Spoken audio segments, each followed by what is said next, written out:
Welcome everyone to Comics from the Multiverse, episode 299. I am Peter. Joining me as always is Matt.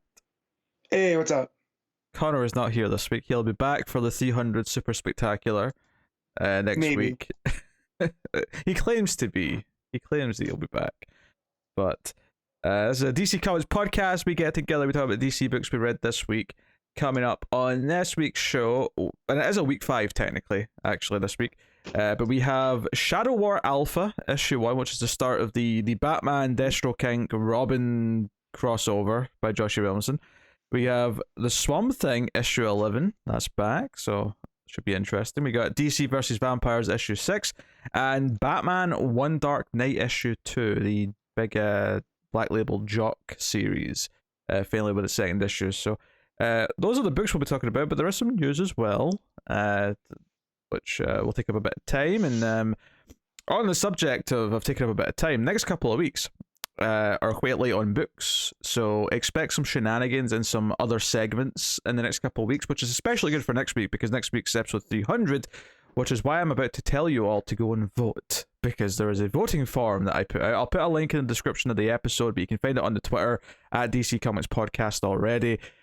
Basically, we're getting you to vote on your best series, writers, and artists from the start of the show, which is the start of Rebirth, so from end of May 2016 till now. And so I'll elaborate on it a little bit here, just, because it's easier to just tell you kind of the thinking rather than writing it all down. So the main thing you're doing is a top 10 books of the last 6 years. But you don't necessarily have to only put one. Well, that's a weird way of phrasing this. You can put the same book multiple times as different runs. So you could put Batman by King as one of your entries, and then Batman by Tynion as one of your entries as well. So you can split it up into runs where applicable, if you happen to like both runs, or you specifically only want to give the point to a run.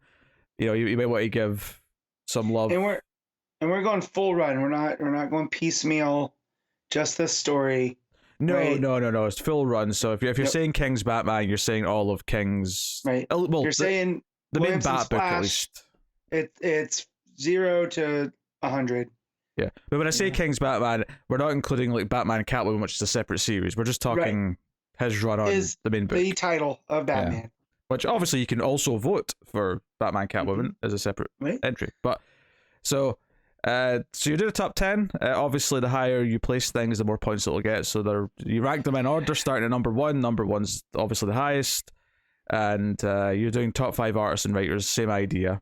Of he course. is back in his. He's like a pig in mud. He loves rankings. He loves lists. Well, I mean, it's a good time to do it. It's a good time to be reflective. It's been 6 years. There's enough now of material over those 6 years to really analyze. Obviously, we do our end of year awards every year, so we've done that 5 times. But this is a chance to compare all of the material up until now, and it's also a week with almost no books, so it's a perfect time to be a little reflective and look at the time of the last 6 years. So that's a plan. So yes, go find the link to vote. There's also a section at the bottom of the form after those 3 main parts, where you can put in memorable moments of the show, or if you want to just write in a message for episode 300, it's optional, that part, but you can use that if you want. And if there's some interesting stuff in there, I'll read those out next week too. So go and have at it, folks. So episode 300 next week. Big occasion. Unfortunately, Carl will be back for it, but we'll do our best. So there's always time for a top 10. So we start the show, Matt. Oh, yes, I know. How we start. So we're looking at Leah Comic Geeks. So just the number of pulls that the series have, looking at this week's books. And obviously we're mixing in all the publishers to see how DC fares against the others. And it has to be said, DC not looking too hot from a glance. And then I'm looking at the page. Yeah, I mean, well, considering we're only covering 4 books, that's... It's only 4 books. One is Swamp Thing, which is a bit more niche. One's a Black Label book, and one's Elseworld about vampires. So point being, there's no main Batman, Superman, Justice League Yeah, stuff. and it's not it's not an indicator of anything else. So yes, number one this week, because this is the thing. Marvel don't really have the. I mean, DC have loosened up over the years, I think, but Marvel definitely don't have like a structure to their month where this is week one, this is week two. So when they get to a fifth week, it feels weird and like just a bunch of annuals or whatever. They tend to just schedule each month on their own, so their week fives don't actually feel that different. They just feel like a random batch of books, like every week does. Mm-hmm. But yeah, so number one is Amazing Spider-Man issue 93.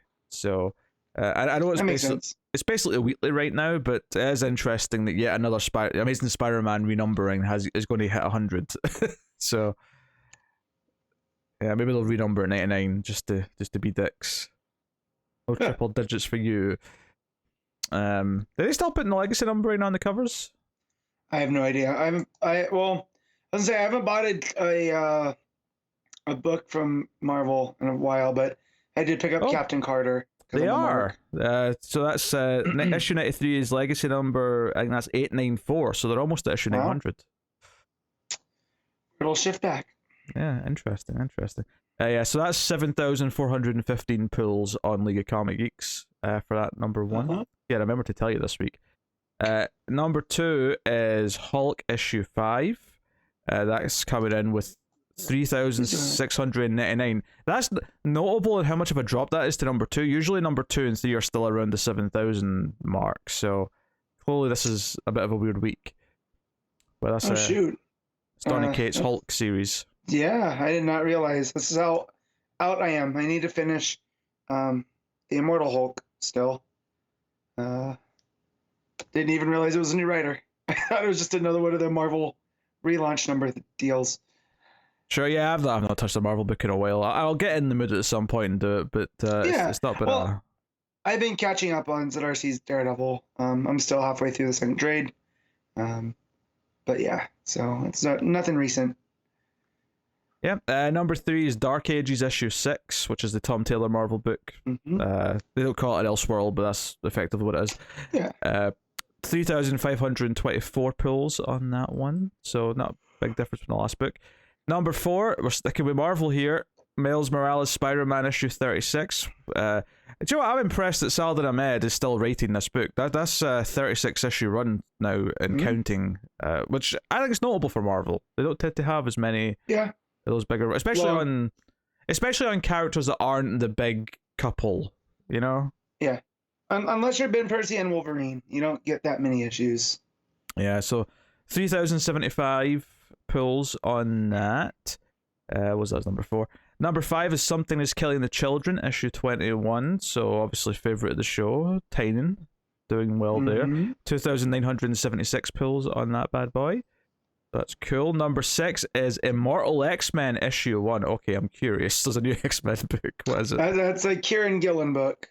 Oh no, it's Connor's mistress.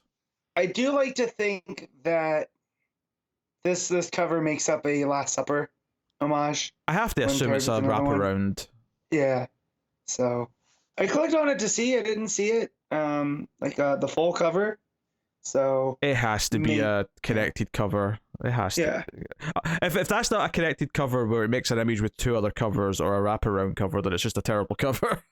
Yeah. No, I think it does, but I'm looking for the wraparound. I don't see wraparound stuff, but. Yeah. So that's got 2,684. As we always say though, issue 1s on here tend to do less than they should because people haven't clicked the add series button yet. So that's number 6. Number 7 is Spawn 328. Spawn still has its audience, doing well. 2,576 pulls on that. Danhausen did a Spawn cover. Did you just say Danhausen? Yeah, Danhausen. Very good, very evil. Yes. Very good, very evil. Did a cover for Spawn. They reached out to him. I don't know when. There's a fact I know about him. Bit of an artist. Fascinating. Number 8 is DC versus Vampire. So we feel like a DC book here with 2,501 pulls. And then some more DC. Batman One Dark Knight is at number 9 with 2,265 pulls. And then, would you look at that? Get a hat trick at the bottom for DC. Yep. Batman Beyond the White Knight issue 1, 2,250 pulls at number 10. So, some DC the top 10 at least. But definitely a weird week for sure. Yep, for sure. Yeah, Swamp Thing's in the low teens. And then Shadow War Alpha. Looks like it's in the 12.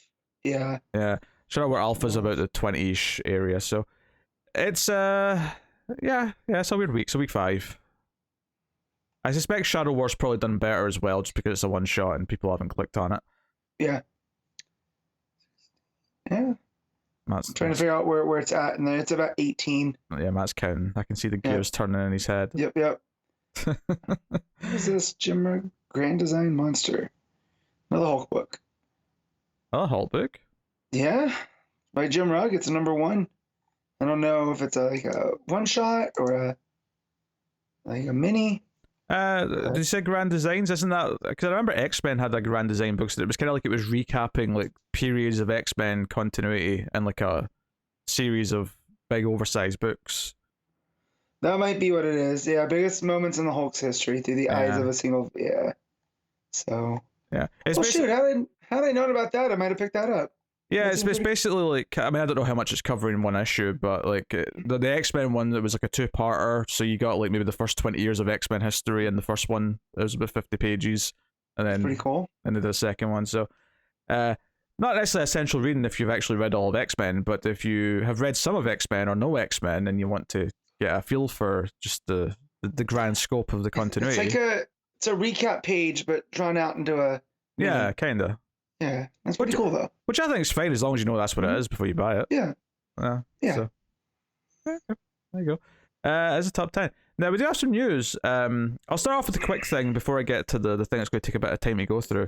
The quick thing is good news for a handful of countries. Is the DC Universe Infinite is finally launching in some places that aren't the US. So rejoice, Canada, UK, Australia, Brazil, Mexico. More to follow, but those are the ones that are getting it soon.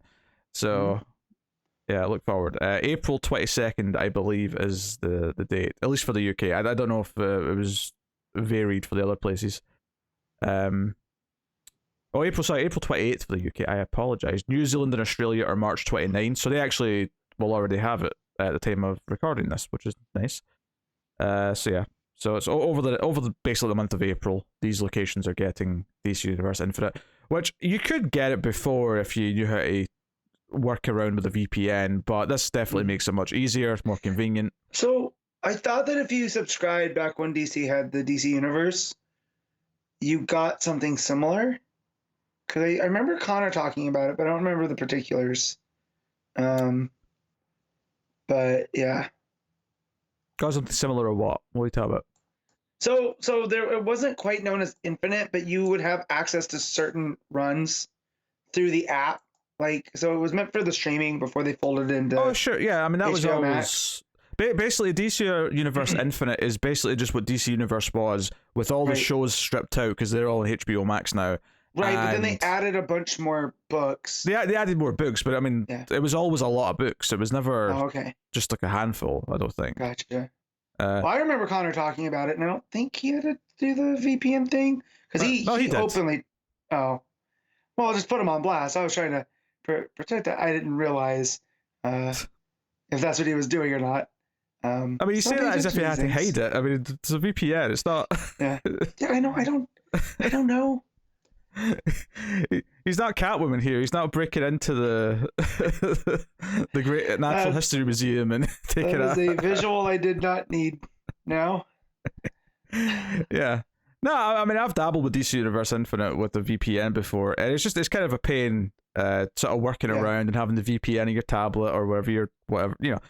So this is just nice and convenient. It'll make it easier for more people to keep up with or just dive into old comics or stay 6 months behind current, and you know, and by all means, do you know what I should probably do? I should probably like retweet like our episode from 6 months ago and say, hey, if you're reading comics on DC Infinite, this is the episode that you're in sync with. Yeah. Enjoy this episode. Why not? So hey, I mean, it's a fun. It's a convenient service. if previously in the multiverse ever gets back off the ground when Connor has more time, then this will be a very useful tool to go back to. So, by all means, good news all around, at least for Canada, UK, Australia, Brazil, and Mexico. But they promised that it would be going international in the summer of 2020. So it's taken them nearly 2 years. Understandable with certain things that have happened. I don't know. Does that affect this though? You would assume it would affect the workforce, right? The people that would have to put it together, the infrastructure and whatnot. So especially summer 2020, right? I don't know. I don't know if I buy that gets them 2 years to just launch one outside US location, but okay. Yeah. Maybe not the full, but definitely I would say part of it. I mean, maybe we could have had it by summer of last year. Like the fact that Canada didn't have it is mind blowing to me. Yeah, so if you're in Toronto, the people across the river there get it, but you don't. That's insane to me. Yeah. So even Canada had to wait, but hey, there you go. That's that. The other bit of news this week, though, and it is a juicy bit of news, is DC are once again doing a tournament of potential books which fans can vote on, and the winner will become a book. It'll be done. It'll still be digital first in October, and then come out in stores and Comixology. Obviously, Comixology is still digital, but I mean it's a DC Infinite original first. But that means we have 16 titles here with 16 synopses, which we are now going to go through and give opinions on. It's like a mini solicits, Matt. So. Yeah, but luckily for you, I already read these in bed the other night, so to see which ones. Well, I did not, so I'm reading them all, and not just for me though, for the audience too. But I do want to complain before I start this though that they're calling it a round robin again when it is definitely not a round robin. It's not how a round robin works. So. This is a single elimination tournament. Yes. They I mean, I get why they call it a round robin. Maybe you don't want to call it a playoff, but this is definitely a playoff. So yeah, this is I also wish that they gave us the creative teams. Yeah, which I think they did the first time. Did they not? I believe they did. Yeah. This time it's just the titles and the descriptions. But at least if it was just the titles, it'd be a nightmare talking about them. At least there's something to 100% discuss. But yeah, so they'll get a 6-issue series, the winner. But here we'll walk through them. So here we go. So the first round matchup, because they're sort of presenting these images with the two that are fighting. What's interesting, this article that I'm looking at actually has, at the time they posted this, which I think was Thursday, March 31st. Yeah, they have the current percentages of who's winning, so I can tell it's a couple of days out of date now, but I can tell you who was winning at the time of this post. So first up we have Hawkman and Hawkwoman, the Changeling. The description reads as follows: Hawkman and Hawkwoman have never had children together, but they have with other people. Yes, not with each other. They know that for a fact. Then who is Hector Hall, the hot-headed, razor-winged teen who claims to be their son? Can they trust their own memories or each other? So that's Hawkman and Hawkwoman, the Changeling. Yeah, I do like how it is, it looks like Hector Hall, which is, if you know your Hawk lore, but it's spelled from Thanagar, too, so it's playing with both. I do like that, and the concept of a changeling in mythology. It's what Hawkman needs is more convoluted, variations of everything. That's why I kind of like it, because it's very much in brand with it. But also the concept of a changeling in mythology is, fairies would steal a baby and swap it out with, a goblin. Maybe not a goblin, but another type of creature. There was a real fun movie. What was it called? Tim had me watch it, but it was actually pretty good. The Changeling? And it wasn't The Changeling, but it was about a changeling. I wish I could remember it. It was like The Clearing or something like that. Guy lives at the edge of the woods. His baby starts acting weird, and it ends up being a story of a changeling. But yeah, this seems pretty cool. I mean, he's playing with the mythology and the hawk, wonkiness. So that's a good word for it, wonkiness. Yeah. That's going up against Wildcat 9 Lives. Wildcat spent 8 of his 9 lives, showing the ropes to some of DC Universe's heaviest hitters, and he's got the scarred knuckles and reset bones to prove it. But now he's only got one more life to go. How fearless would you be if you knew it was your last round in the ring? Matt wants this one as well. I want this one 100%.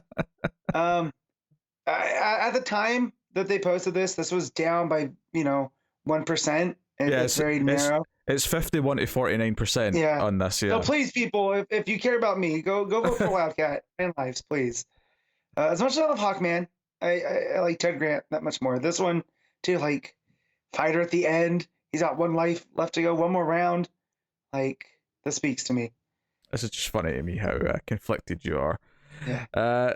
So next up we have the questions grand solution. Notably, that's plural there, the questions. Yes.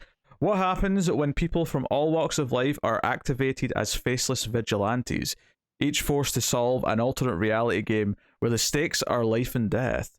That's the question, but does Renee Montoya have the solution?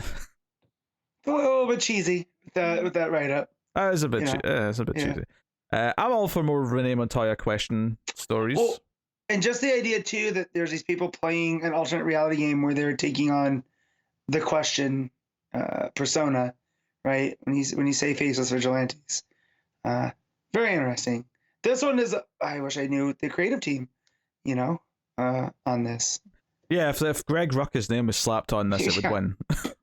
Well, I'd like to think it would anyway. Yeah. So that's cool. That's going up against Constantine and the Demon Vacation from Hell.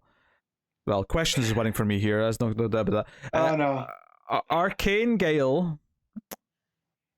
What? Arcane Gale meets Hellish Fury.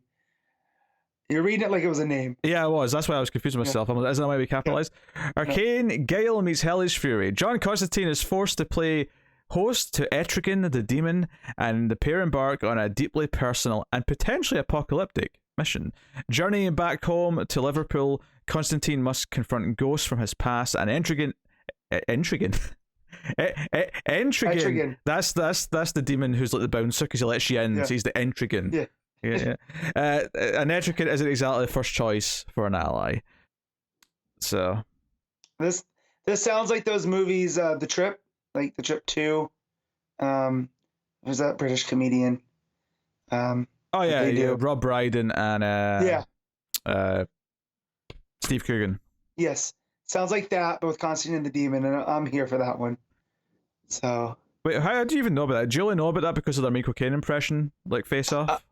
So I know about that. There's things that have been popped off, and one of the film podcasts I listened to covered those way back. So, I think I watched one of them a long time ago. Yeah. Back when Netflix just started streaming. I haven't seen any of The Trip, but I do like that clip, and I really like Rob Brydon. I think he's really funny.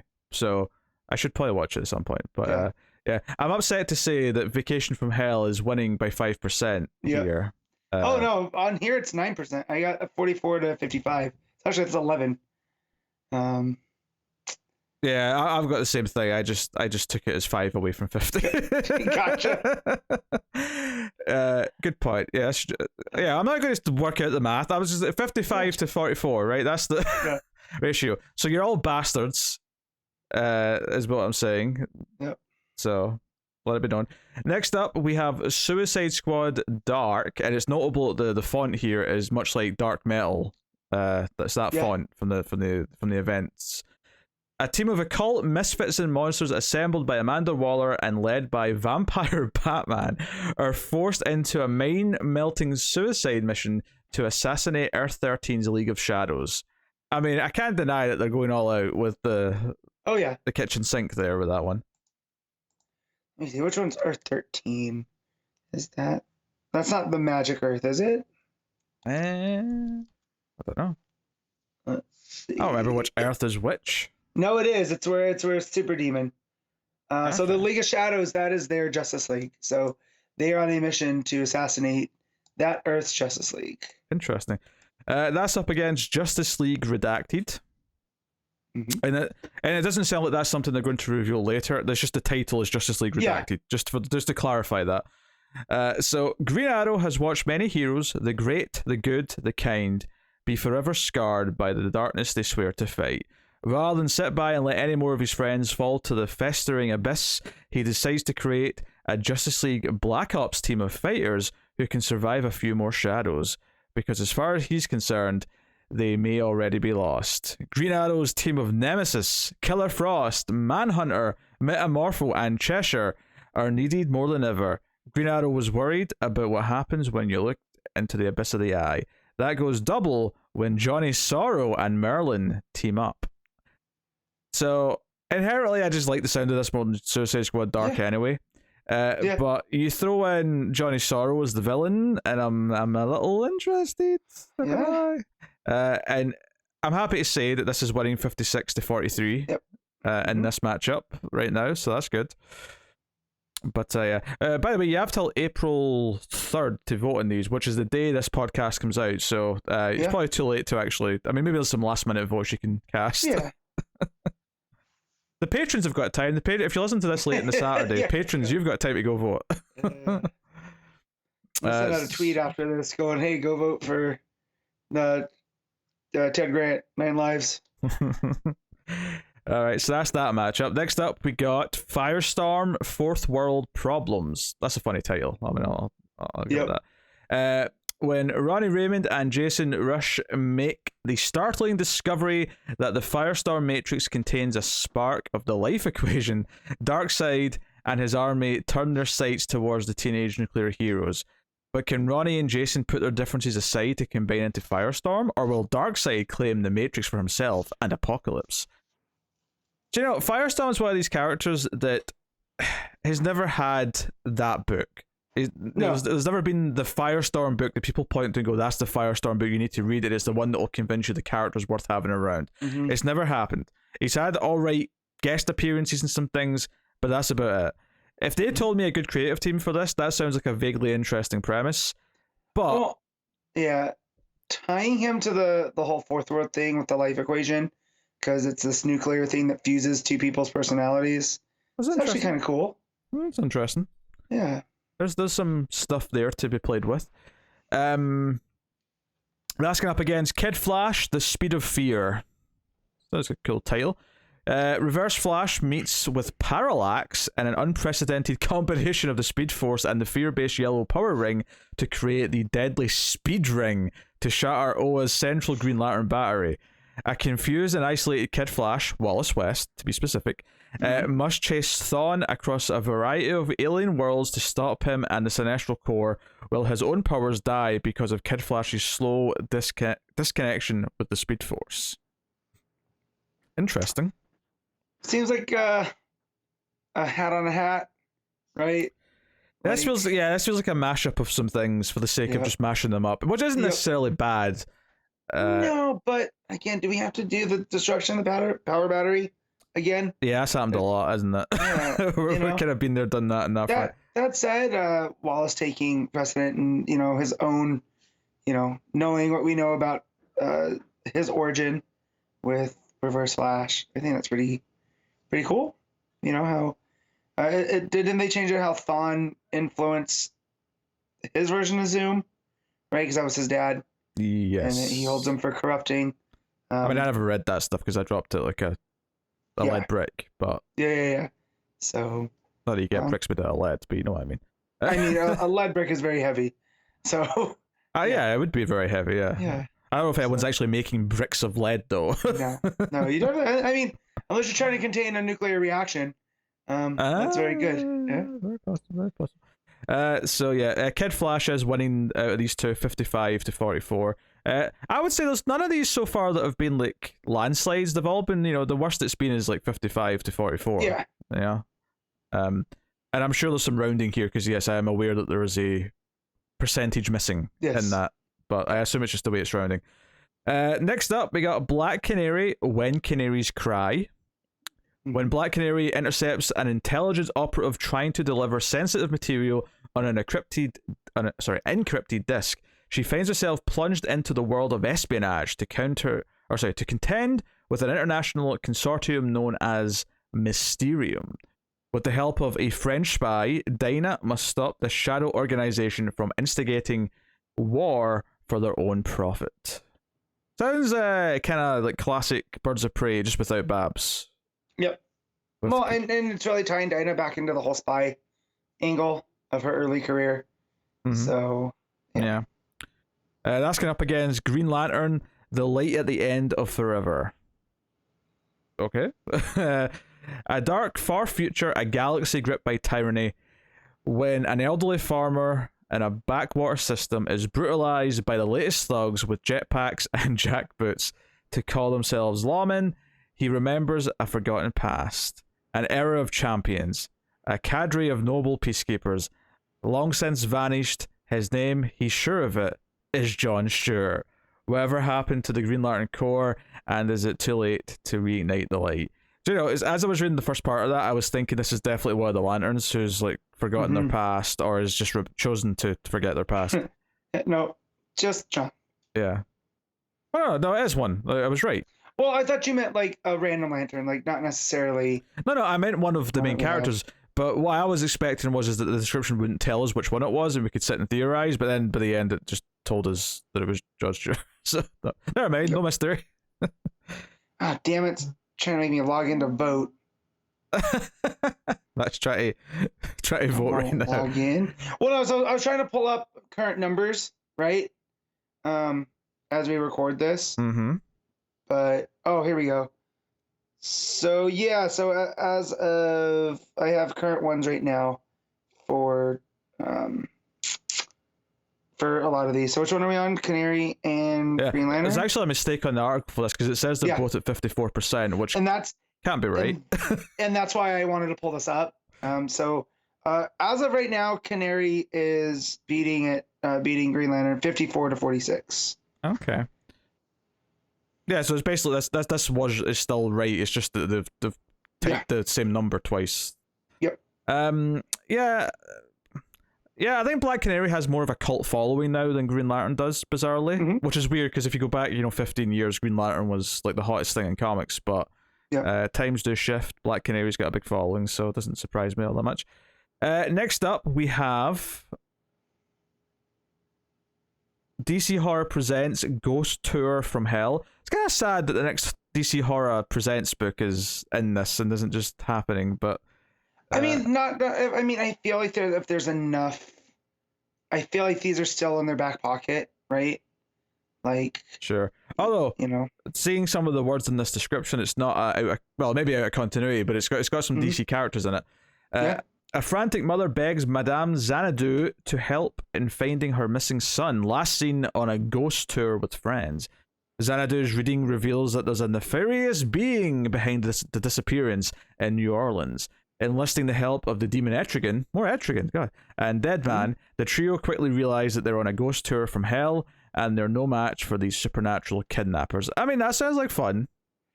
It better be Gentleman Ghost. It's just, again, creative team would really help a lot. I think the art in this one especially would really sell me on it.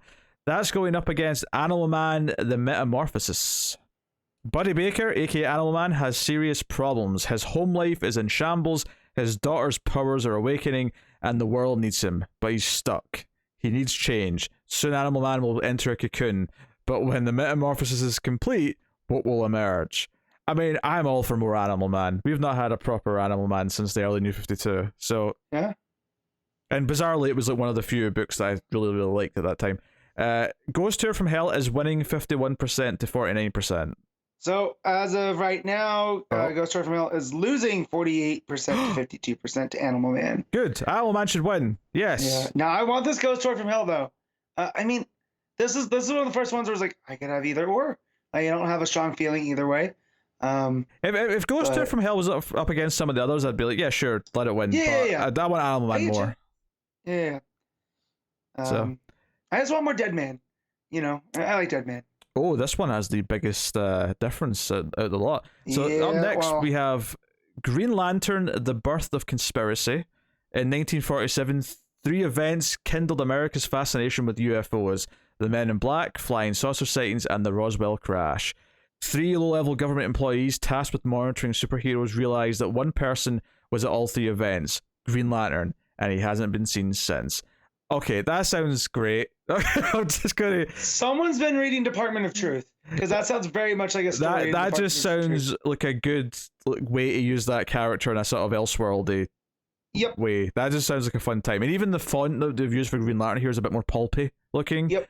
So yeah, so it would take something really special, I think, to fight this. And I'm not so sure that Captain Carrot and his best friend Darkseid is the. As much as it sounds crazy and kind of like, oh, what's this going on? I'm not sure it's going to measure up. But here's the description: the interdimensional space epic no one asked for. I mean, that's true. Yes. Darkseid is trying to eliminate the newest new god, but the extremely furious. Yeah, there you go. Yes, we hate us too.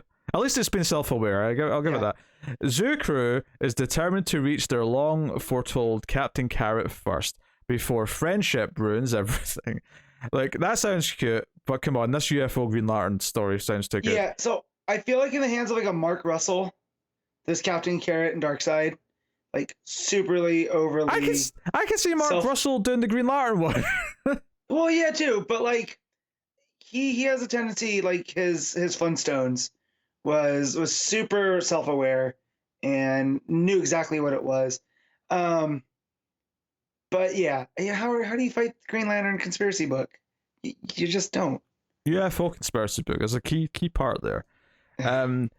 Yeah, this is Green Lantern at the time of the article. It was winning 62% to 37%. So this is the only one that has went over that 60-40 barrier.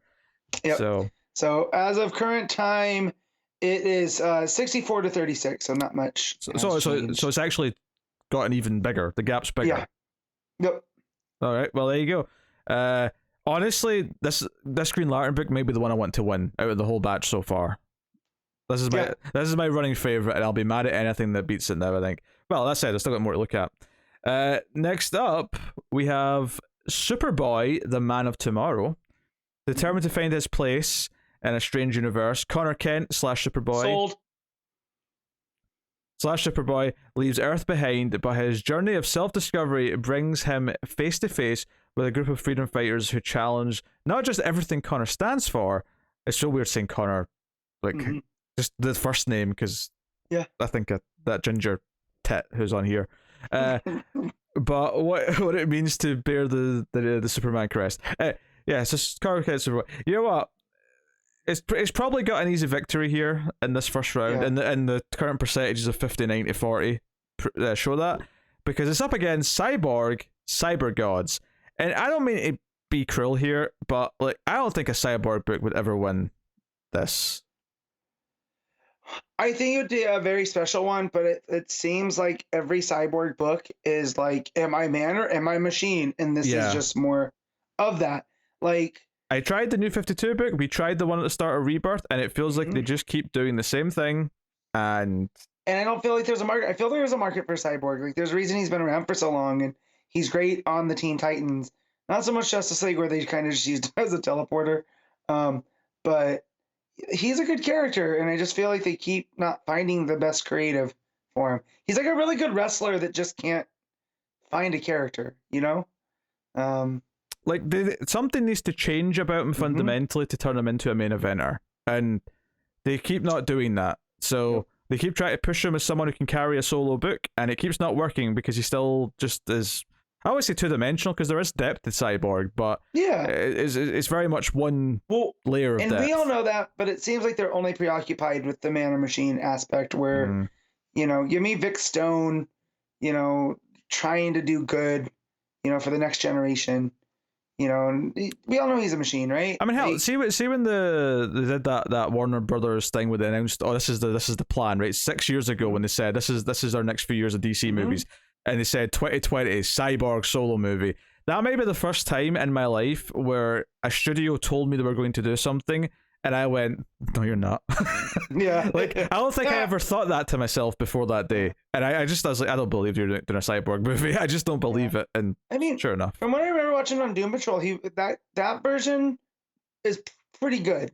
He's fun in Doom Patrol, a lot more in depth than Am I Man or Am I Machine? Like, he's trying to figure out. There's a lot of his dad issues, you know, at play. There's good stuff in there. Well, they made him fit in Doom Patrol, from what I know about Doom Patrol, really well. Where, you know, he's an outcast, but he's trying to work his way back in, you know, versus some of the other Doom Patrol members that just can't. Yeah, and he made a great opposite for Robot Man, right? Yeah. So. Yeah, and I get why they're pushing them. Like, you know, like the upper end of the characters is very, very white, and we need more diversity in the bigger books. We absolutely do. So I get why we do try to use Cyborg like we do, but they've not done anything to actually give him the depth to make him work at that level. And I feel like there's a better chance of other characters, new characters, rising to that level. You want to go ahead and read this solicit basically? Sure, I was planning on it, yeah. All right, Cyber gods. Cyborg has grown so powerful that he no longer needs to leave his cold metal lair. He fights the good fight, but only virtually with cyborg replicas.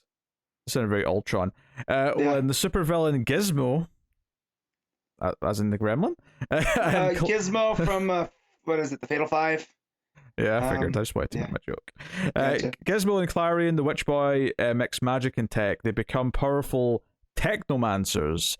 Cyborg is joined by Beast Boy, who tries to remind him of his true power, his human spirit. Cyborg must reconnect with his human side and face the world, or Gizmo will become an omnipotent, unchallenged cyber god, and Clarion will get what he's always wanted: chaos and destruction. I mean, it doesn't sound bad, but it made me roll my eyes when we got to his true power of the human spirit. And it's like, there's a story in here about how Cyborg feels like he doesn't have to leave. You know what I mean? Like, he sends out these drones or whatever. I mean, and I think there's a story here that is good about Man versus Machine, where it's him remembering his humanity. That's like, honestly, there's a reason why so many science fictions about robots have used that tactic, but I think the problem is that and obviously Punisher does better than Cyborg does in terms of just like being consistently more relished in like terms of having a good book or a fan base that really like his books. But I see a very similar problem to Punisher with Cyborg, in that with Punisher, okay, his family was killed and he becomes this badass, like no mercy vigilante taking down the people who did him wrong. And I'm sure Marvel have found ways to keep giving him new things to do, but certainly my perspective of just looking over at Punisher, and especially when they do new movies of Punisher, is that they just keep returning to the same origin story, because that's like all he really is the origin story. I feel like Cyborg has the same problem, where this Man or Machine story really should be one of the first stories you do with Cyborg, and then we have to move on and do other things. So it's just kind of funny that we're doing the distant future where he's just succumbed to the same plot again, just on a more extreme basis. Yeah, no. Once you started comparing Cyborg to Punisher, I was like, where's he going? Like, what is this? And then you pulled it together. So I had a point. I made my point. Yeah, but yeah, no. And to be fair, like, even the Superboy description, like, I want to point this out. That sounds very vaguely just, it's a Superboy story. Like saying he has to fight some villains and he has to like sort of consider what it means to wear the Superman crest. You could say that in any Superboy story ever written. That last line. Oh yeah, definitely. So, but I still voted for Superboy because it's Connor Kent. Like, come on. It's just because you're a mark. That's all that is. Yeah, 100%. So I don't really like either of these last two. Because I'm not big on these two against, like, either way. I don't feel like they're making it past. Let's see how this goes, because they have the printout. So this will take on the winner of the Green Lantern conspiracy. Green Lantern conspiracy is winning at least 2 rounds. I'm putting it out there now. Yeah, this is the sacrificial lamb to that. So let's see. Because at least, and then because not that every one has sounded great, but at least some of the ones that aren't great at least have some sort of premise that sounds unique or different, or at least that Kid Flash one. It's like, okay, it's a bit nonsensical, but at least they're saying things that are like, oh, we're smashing these things together to make something happen. These last two, it just kind of feels like, oh, it's the far future and Cyborg still going through the same thing. Superboy's just still questioning what it means to have the Superman emblem on his chest. Like, it's like, being here, done that. Green Lantern UFO conspiracy sounds way more fun. So, yes. that is them. So I'll just read through the titles again just to summarize here for everyone. So you've got Hawkman and Hawkwoman the Changeling going up against Wildcat 9 Lives. You got The Questions Grand Solution going up against Constantine and the Demon Vacation from Hell. You have Suicide Squad Dark going up against Justice League Redacted. You have Firestorm Fourth World Problems going up against Kid Flash The Speed of Fear.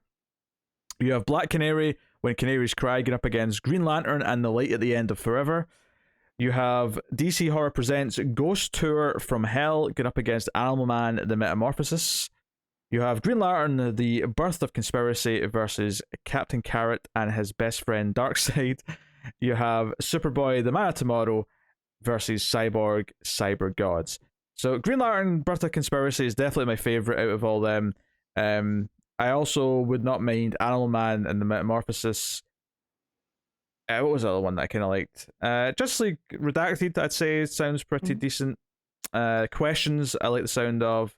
And while I make fun of Matt, I do think the Wildcat book does sound like at least a less used character to like have a nice little mini about, if nothing else. Don't go into the comments underneath that in Twitter, because it's just a bunch of people bitching about this being a popularity contest. And I was like, all right, well, at least, Wildcat is getting a moment, But like all of these, I wouldn't say these aren't popularity contests. It's not like they put, I don't see any Batman. No, there's no Batman. I mean, in any of these. I think the sad or Wonder Woman or Superman. The sad truth is the Batman books will definitely sell, so they don't have to put them in the tournament. Right. They'll just greenlight them instead. Didn't Robbins win this last year? I don't remember which one last year. Yeah. I have no idea. I feel like it was the Robbins book. So I genuinely have no idea. But yeah, I mean that's the sad part of this, is that the reason why these are all in the tournament is because these are all the books. It's kind of sad that, I mean, there's 3 Green Lantern books in here, and it's kind of sad that we can't just greenlight some Green Lantern books, no pun intended. But they are all, although other than Green Lantern, they're pretty much all smaller, or at the very least upper B tier characters. There's no Superman, Batman, Wonder Woman. You've got a Kid Flash, but you don't have the Flash. So clearly it's just this is where these characters rank. They get to go in the tournament. I mean, what would the alternative be? Give you the creative teams, but not the books themselves, because that's still just a popularity contest. But I mean, I suppose at least it's popularity based on writing quality and art quality. Yeah, all right. So last year we had Robbins was the winner, but last year we had a Green Lantern's Underworld on Fire versus an Etta Candy book. You had the Brave and the Bug, Crisis on Infinite Ambush, versus Zatanna and the King of Nightmares. A Lobo Animal Man won. JLQ versus Robbins. You had Son of the Creeper. Paws Off the Justice League. Jesse Quick, which, man, no Jesse Quick anything in a while. Blue Beetle Graduation Day. Night Runner Love in Paris. Swamp Thing A House of Secrets. Suicide Squad 7. Asteria The Last Amazon. And Superman and Lois Ignition. So, like, even the ones last year, it's not like there was a huge... It is a little bit sad that the winner last year, we tried one issue and went, this is a bit meh. Yeah. This is a bit of shit. Yeah, and then when they got to the finale, they put who the creative teams were. And so it was Robbins, which was Tim Seeley, and Baltimore Rivas. So they didn't give us creative teams then at this point? No. So we didn't get them till the end. Okay, that's interesting. Right. Which also helps with voting, too, because you just don't want people voting for a popular writer. You know what I mean? Like, this gives you're just voting for the concept, in theory. Yeah, but here's the thing, though. I actually think voting for the creative team would be more beneficial for quality's sake. Like, It matters who's writing the book. Like, it absolutely does. No, right. So how they did it last year was the pitches, and then after round 1, you get the concept art for the ones that win. Round 2, you get the creative teams. Round 3 is the full single-page previews, and then round 4 are 10-page sneak peeks. So it sounds like they at least have on some of these, you would think, they have the stuff ready to go with a lot of them. So who knows if this is going to be any different. But yeah, hopefully, I'm really rooting for Ted Grant versus, the Wildcat versus Green Lantern Conspiracy. Those are my 2 top. Green Lantern Birth of Conspiracy is my pick to win it. If it doesn't win it, I will be mad at all of you. And I'm sure I spoke positively about the concept of Robins last year because it was a fun concept. I just really didn't like the first issue that much. Mm-hmm. Some of the characterization just felt a bit off. Tim Seeley let us down. What can I say? But yeah, there you go. So there's your round robin. Go vote if you haven't already. And if you do miss at least this first round, you'll get a chance to vote in round 2. When it's down to 8 potential winners. And I suspect that Green Lantern, the Birth of Conspiracy, will still be an option at that point. So you go and vote for that still, please. Thank you. All right. There's your news for the week. So, fun? Yeah. I guess. Yeah. Good. All right. Something like that. All right. Well, yeah. That was good. I suppose we get into the books then. I mean, we could ramble about other things, I suppose, but I'm not going to lie, I'm a little bit hungry. Yeah, we'll get through this. Shadow War Alpha Issue 1, Joshua Williamson writing with Viktor Bogdanovic on the art. This is it's not quite, well, it's kind of a one-shot, because the second part will be called... Yeah, see what you did there. One shot. But... yeah, this is the start of the Shadow War crossover event. This is issue 1 of an event, of a crossover. But they're doing that alpha branding. Yeah, but the title of the book is just issue 1, and there's not going to be an issue 2. Yeah, no, I know. But yeah, so this is the culmination, or not culmination, but Williamson starting, like, pulling threads together from the 3 things he's been working on, Robin, Deathstroke Inc., and Batman. So... it's cool to know that he had an idea in mind, and this is where it's going. And it went places that I kind of suspected, but not this quickly. So that's I will say I was pleasantly surprised by this. Not that I was thinking it was going to be bad, but yeah, I think there was an element of all these books are tied into this crossover. It was like, I need to read Deathstroke Inc. Like there was definitely a feeling. I mean the issues that are in the crossover, Matt, not the issues. Oh before. Yeah. Sorry. You're shaking your head at me as if I didn't mean that. I meant gotcha. Just the issues in the crossover. And I want to give Williamson credit too, because like, sure, it's better if you've been reading everything, but I really feel like if you just pick this up, this works. Yeah, he did a good job at this being a jumping on point. But that's not why I'm pleasantly surprised though. I'm pleasantly surprised because I actually think. And I think this is maybe something I'm learning with Williamson, is that he's very hit and miss, and I think he misses when he's spinning wheels or when he's not allowed to really go anywhere. This issue works because there's actually something big that happens that is propelling the story, and I think there's a good job of setting up some key character beats that pay off later in the issue. The book starts with Ra's al Ghul, and he's like monologuing about being the demon, but then the sort of not quite the joke transition, but he's actually standing in the bathroom being kind of sick, and he's an old man and he's dying, and then he thinks that there's a fight going on, but then it turns out that it's just Talia and Robin sparring. It's just them they're bonding. Yeah, they're bonding. Weird. Yes, and Raz smiles. He's like, oh my family, look at my sweet daughter and my grandson. Both who have body counts longer than, the FBI most wanted list. Yeah, so it's kind of this odd thing where they're finally bonding, and Damien even says, I'm the son of the Bat, and she's like, maybe you should call yourself my son, it'd be more impressive to people, and then like sort of outthinks him for a moment. And it's actually kind of this sweet family bonding sequence that is sort of overshadowed with like Raz like dying and him like coughing up blood, and they don't see this, but he's kind of like looking down and smiling, but he's got this lingering presence over him. So it's really neat, and then we see Batman taking out some criminals in Gotham. One bad guy is like kidnaps some parole or parolees. So it's this like, I remember from the animated series, but the character named Lockdown, who, you know, basically is just an evil cop. Yeah, I can't say I remember this character. Yeah. So I just remember Lockdown. I remember the toy when I was a kid. But yeah, so he takes people that, you know, were released, but that's not good enough. So he's like this lawful evil type guy. Yeah, he's basically trying to enslave parolees because he still sees them as criminals. So Batman saves the day. But then Oracle's like, "Hey, Batman, might want to, you know, turn the news on in those those bat goggles you've got on." And the big sort of event that is happening here is that Ra's al Ghul, along with Talia, are turning themselves into authorities for everything they've done. And, you know, we see people talking about it references Checkmate, and I sort of the editors though said, "As if you missed the events of Checkmate," and I'm like, I think you'll find I did.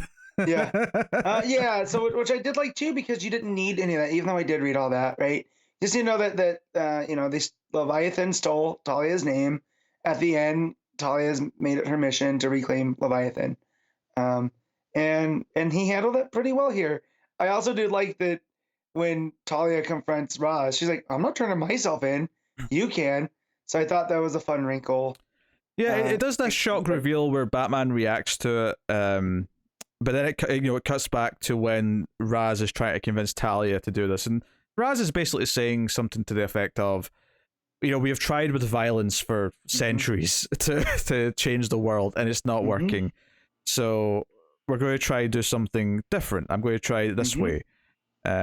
So the issue kind of then revolves around, like, Raz's condition for turning himself in is that he got to speak on TV before he went in.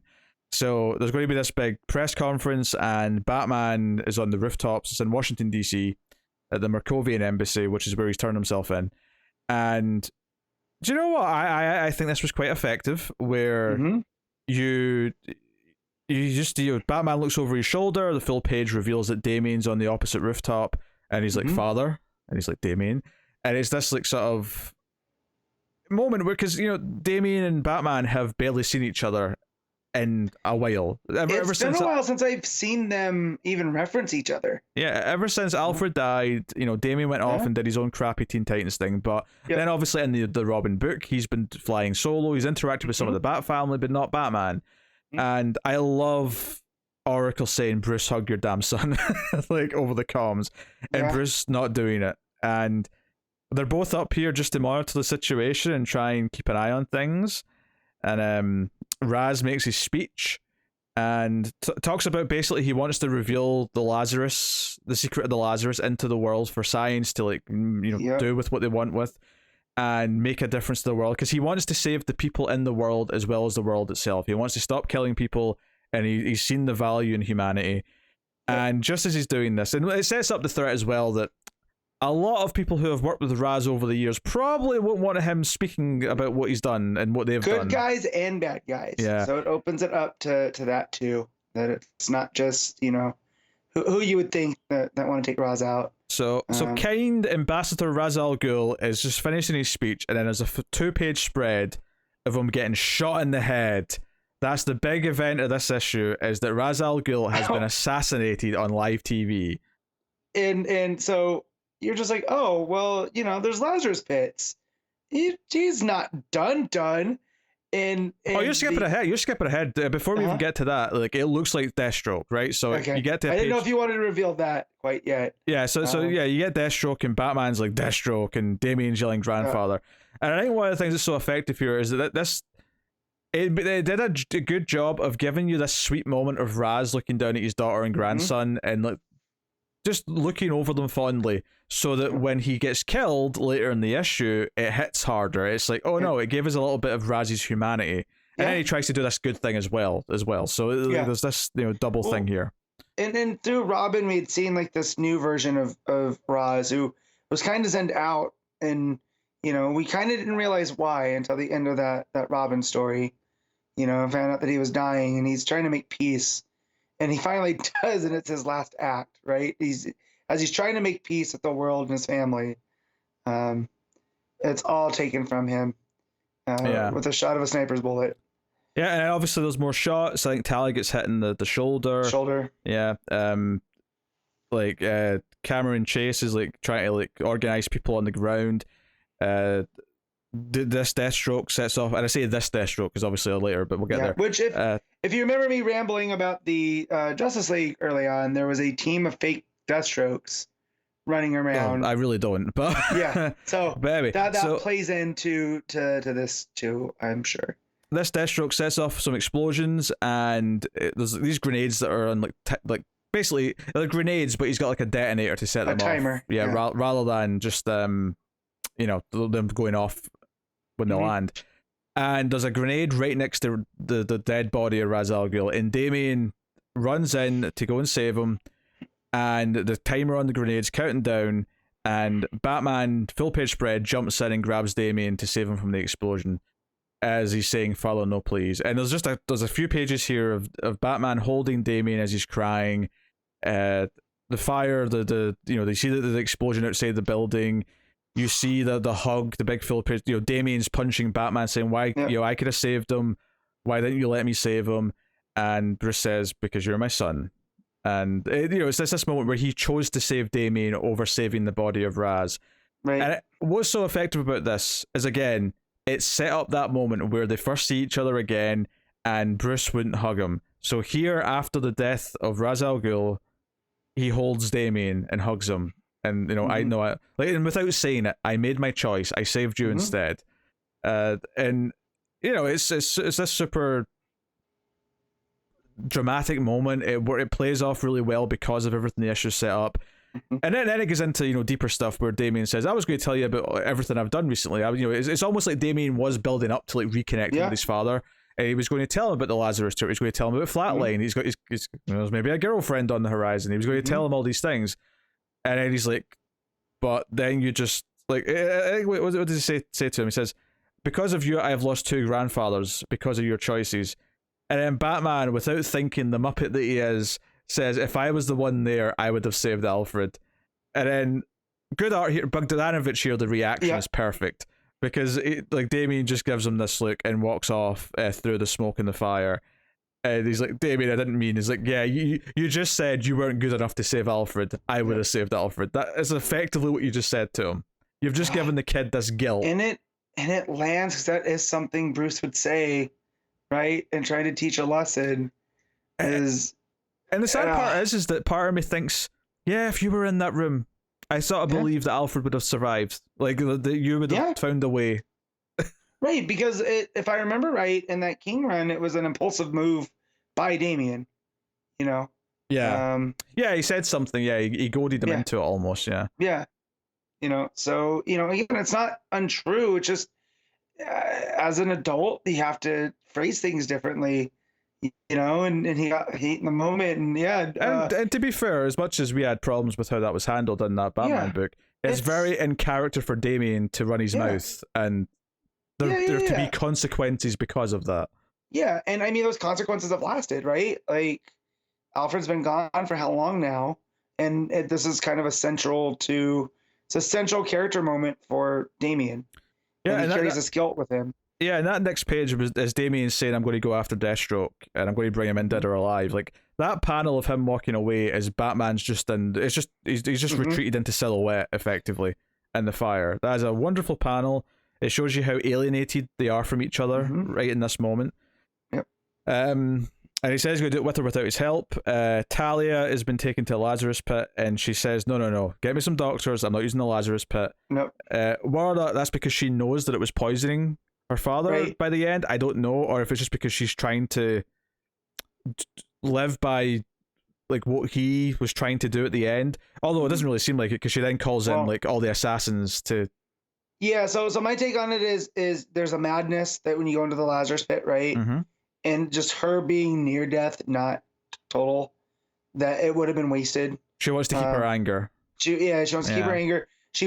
Someone needs to plan this revenge plot, and if she's lost her mind from dipping in the pit, she's no use. Oh yeah, because she's definitely not taking up this pacifism that Raz was preaching, because she calls in all the assassins and is like, hey, we're going to hunt down Deathstroke and anyone who's close to him. So it's like all of a sudden you're like, oh shit, so you got Respawn, you got Ravager. You got all these characters now that we care about, they're in trouble. Well, we don't care about Respawn necessarily yet, but you know what I mean. Well, no, but then you also have all the cannon fodder of this trust group that Deathstroke's taken over. Mm-hmm. You know, and again, anyone that's worked with him, who does that mean? Deathstroke's been a hero at points, and you know, is this going to be at war with the superhero community in general? We should also not gloss over here that Talia's got a new outfit here. It's like Talia mixed with the sort of color scheme and outfit that Raz would normally wear. Mm-hmm. So it's like she's embodying her father in this outfit. It's a really nice touch. She's picked up the mantle, which I love, because you know, a couple months back now, we were gearing up for the Batman movie, and I was just wondering where people's thoughts were on their favorite villains. And when I was putting my list together, it was hard to put Roz and not also include Talia, because I just feel they just work together. And so now, her assuming that mantle of the Demon's Head, you know, she's Ra's al Ghul now. I think that was a real cool move by Williamson. Yeah, no, I really like that touch. And then it cuts to Deathstroke Inc. headquarters. And I've not been reading that, but it doesn't take a lot to get that the people he's working with are suddenly like, shit, like, Deathstroke just assassinated Ra's al Ghul. Yeah. Like, what are we going to do? They're going to be coming for us. And of course, and this wasn't a surprise, I think it was very obvious to me throughout the whole sequence that there's this assumption that they just take it for granted that really is Deathstroke. So when this guy walks into Deathstroke and says, hey, what did you do? And he's like, what are you talking about? He's like, turn on the TV, you just assassinated Ra's al Ghul. And he's like, wait, that's not me. I've not worn that outfit in years. So all of a sudden, it's like Deathstroke is innocent in this, and he's going to have Robin, the League of Shadows, everyone's coming after him for this. And that's the cliffhanger, is that one of the assassins with all the ninjas is here to take him on. So, and it says to be continued in Batman 122 next week. So this should be nice, quickly paced, because we're going to get like an issue a week, basically. Yep. It's spread out across all the books, so that's kind of nice. I have to say, I went into this event just kind of like, whatever, I'm sure it'll probably be fine. I actually really liked this first issue. I like the death of Ra's al Ghul. I thought it had a lot of impact. Now, admittedly, yes, it's comics, so he'll probably be back within like 3 or 4 years. Yeah, he'll be back in 3 or 4 pieces. Like, there might be multiple Ra's al Ghuls going around. Yeah. I will say, Bogdanovic, I do really like as an artist, and I think the art throughout the book is really, really strong. There is a couple of panels here or there where some of the details a bit lacking. It was almost like, just because it's a longer issue, it's like 45 pages or something like that. Just to get it on time, I suspect that some panels maybe suffered a little bit from just the detail being stripped back. But by and large, it does look really nice. He's a very detailed artist. I think the coloring's really strong. Like I say, it handles the different moments, like the heartwarming of Raz looking down at his sparring like offspring is kind of sweet, and it's got this moody kind of nice natural coloring to it, but then it turns sinister when the shadow of his illness comes in. Later on, I talked about the alienation of Bruce and Damien and how that is done with the coloring and the art. So there's a lot of nice, really good touches in the art. Obviously, with the nature of this crossover event is that we're going to have different artists all over the whole thing. So who's to say what it's going to be like going forward? But I do think that they handle the moment well, and that the Deathstroke being innocent and falsely accused of this, mixed with Damien being on a warpath, I think Damien's character growth is probably going to be the most interesting thing to track through this, and it's been what's made his book really strong. So I'm excited for that too. So honestly, I'm quite positive on all this. So like we knew what the stakes were with Raz, right? Because we knew he was sick, and going into this, I didn't think that they were gonna assassinate him in the first issue, right? Like, I figured... Gotta start with a bang, Matt. Yeah, and for sure, it was a legit shock. Like, when I turned that page, because you always think, like, oh, sniper, like, someone's gonna stop him, and as in the heat of the moment, I was like, what's Deathstroke doing? Like, is he getting revenge on him for the whole Respawn thing? And then you realize, that's not Deathstroke's normal suit that he's been wearing. And, so I thought that it really played itself out real well, moment by moment. through that time. So yeah, it's a whole lot of fun. Like when Williamson hits, he really hits. Like I got, you know, we've been with him from the beginning of Rebirth now, and you know we've seen the ups and the downs, and this is definitely on the upside. Yeah, but I think he has as many hits as he does misses, and I think he has as many middlings as he does hits and misses. Like he really is all over the spectrum. But that's pretty good. And after issue 1 of Rogues, last week, he's in a good spot right now. I'll say that. So it's probably Williamson's best sort of overall era. I mean, assuming it lasts longer than a couple of weeks, but because for all we know, the next issue, Batman next week might completely shit the bed and ruin this. But I like the start of this at least. So for sure, that's cool. Can't complain. So, Matt, what are you giving Shadow War Alpha issue 1? I'm giving this an 8. All right. I honestly, I think I may go 8.5. I really had a good time with this. Yeah, I think I'll go a little notch higher. I like I say, I was pleasantly surprised by this. I didn't think I was going to care that much, and I ended up being really into it by the end. So, fun time. Cool. All right. The Swamp Thing, issue 11, Ram V writing with Mike Perkins on the art. Very nice to have this back. Missed it dearly. I think because he left Catwoman and then this went on a break, we've had a bit of a Ram V deficiency over the last couple of months. For sure. So delighted to sort of dig into this, and I think what I like about the tactic of the main gist of this issue, which is that Jennifer, Swamp Thing seems to be dead by all accounts, but Jennifer believes that he still exists in the green and is now trying to find a way to, find him, basically. And she wants to find him because she feels like she has a connection to Levi, right? And like she's been to the green, she knows what's there, and that there's no way that he could be gone. Well, that's not the why. The why is that she just cares about him. She loves him. Well, no. I know that, but like the reason she believes that this, that there's no way he can be gone because she's seen the green. Sure, yeah. She's been in there. But I think what I liked about this is that this is a nice shift from her character because she was in the green, but then she thought it was just a dream, or she didn't know Swamp Thing was Levi for a while, and obviously she reacted how she did when she found out, and it became more of a reality. I think the fact that after this apparent death, where Swamp Thing did this heroic thing to save people, the idea that she is now fighting because she feels on some level guilty for not taking it well, and for it's like, no, I'm going to be there for him. I'm going to find a way to bring him back. I care about him, and I love the art here as well as she's explaining this stuff. Perkins' moody art. Like he's only gotten better as this book's went on, and I think like dealing with the emotion that's built up now that we've really set up these characters and we have these consequences for things. And it teases who she's talking to as she's asking for help, and the big reveal is that it's Alec Holland's daughter, Tefay. Yeah, Tefay. Which I've not really read Swamp Thing. My Swamp Thing begins kind of with the Snyder to Soul era. I had no idea he had a kid. And when you look into the history, this is just Alec Holland's kid. It's super complicated. Threw me for a loop. Yeah, I don't know much. I don't think she's been that much of a character before. I think this is the first time that she's being used properly. Like, they had a kid, but I don't know if there was because when I looked up in DC Wiki to sort of just sort of confirm who the hell this was, because I wasn't that sure either.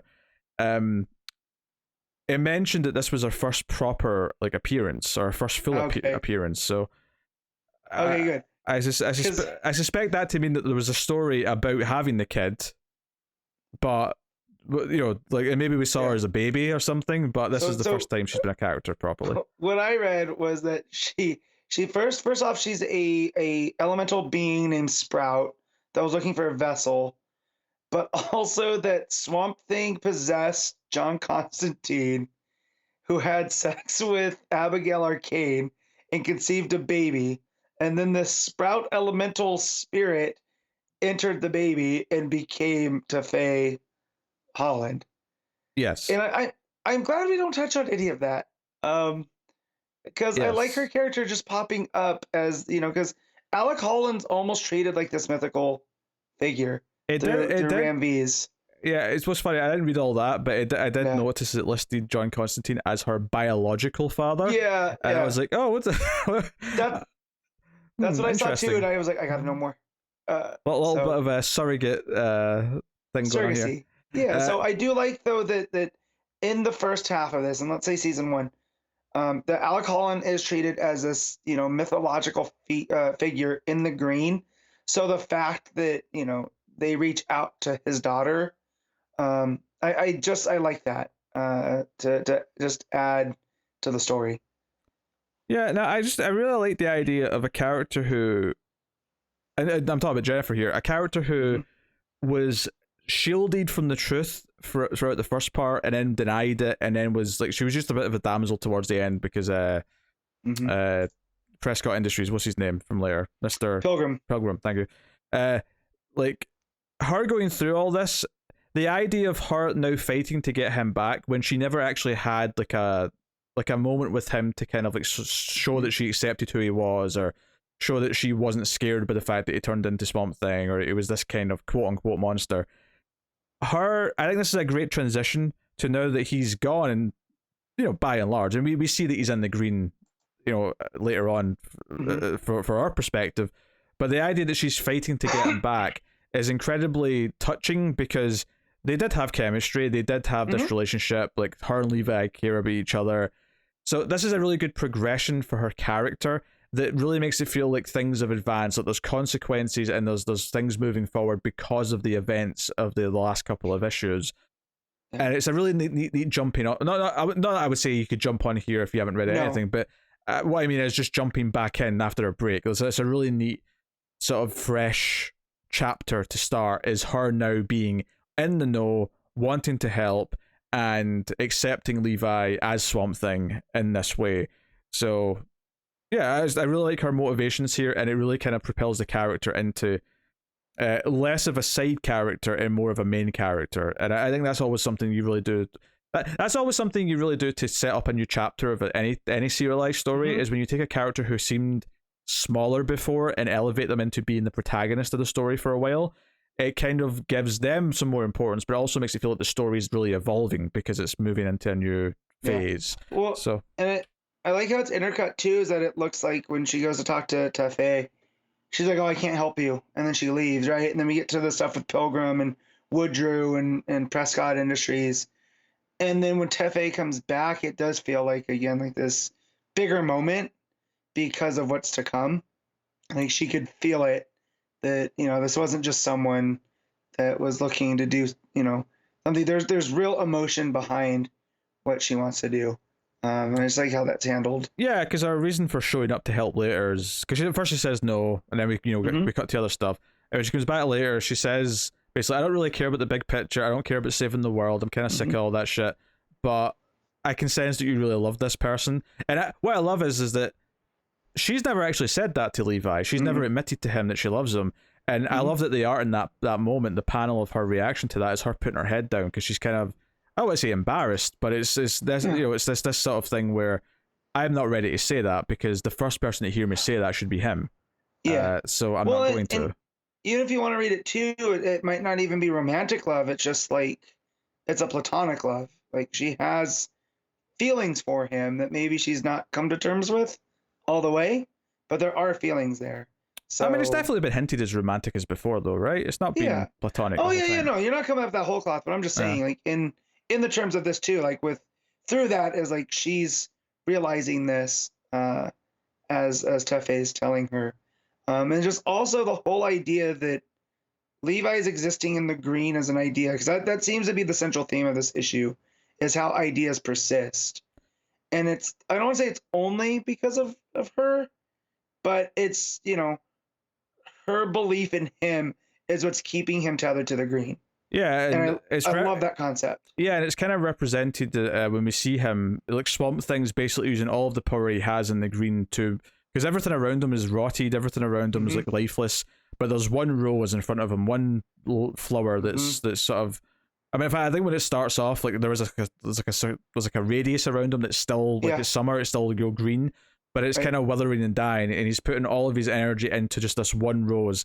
And I kind of read that as him sort of just clinging to life. Like this is like the one, if he can keep his focus and sort of keep this one Rose alive long enough for Jennifer to find him, then he'll survive. So so it's really beautiful. It's really ethereal. In Swamp Thing, I think some of the best Swamp Thing is kind of ethereal. Like it's kind of the vibe that it goes for. So I loved all this, and I loved that it's taking this relationship between Levi and Jennifer and making it something that it's built over the course of the series, but now is like the linchpin of like how it's going to, like how he's going to survive and how we're going to actually have a like a comeback for him and potentially then solve the problem that's been set up in the other plot, because clearly we're building to like our big villain of the series here, because the remains of Levi's brother are being used in an operation to turn Mr. Pilgrim into, basically make him become like an elemental being, like a Swamp Thing. So number one, I thought that was the desert guy that we got introduced to way back. Not Levi's brother. Levi's brother he's more woodsy and had the horns, right? He did. I just assumed it's because he was burned. But you may be right. I felt that because of the purple tinge. The reason why I thought it was his brother is because at one point they mentioned his brother. Yeah, so I took that as he's fused with his brother, right? And that they talk about these vessels. What's the word? I don't have the book in front of me. But they have conduits, right? And that the conduits they express onto the green as much as the green expresses onto them. So with Levi's brother, he was all just anger, right? And that anger that idea infected the green, and that's what gave him his powers. And I feel that's what all of those spiky creatures that are surrounding Levi are representations of his brother's anger.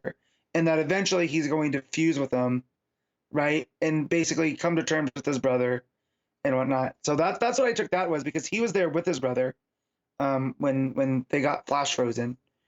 So this guy, because if I remember it right, the desert entity was what was brought to Pilgrim Industries, and that's what they are doing the operation on, because that's the thing that just craves more, right? It's the desert; it wants to consume.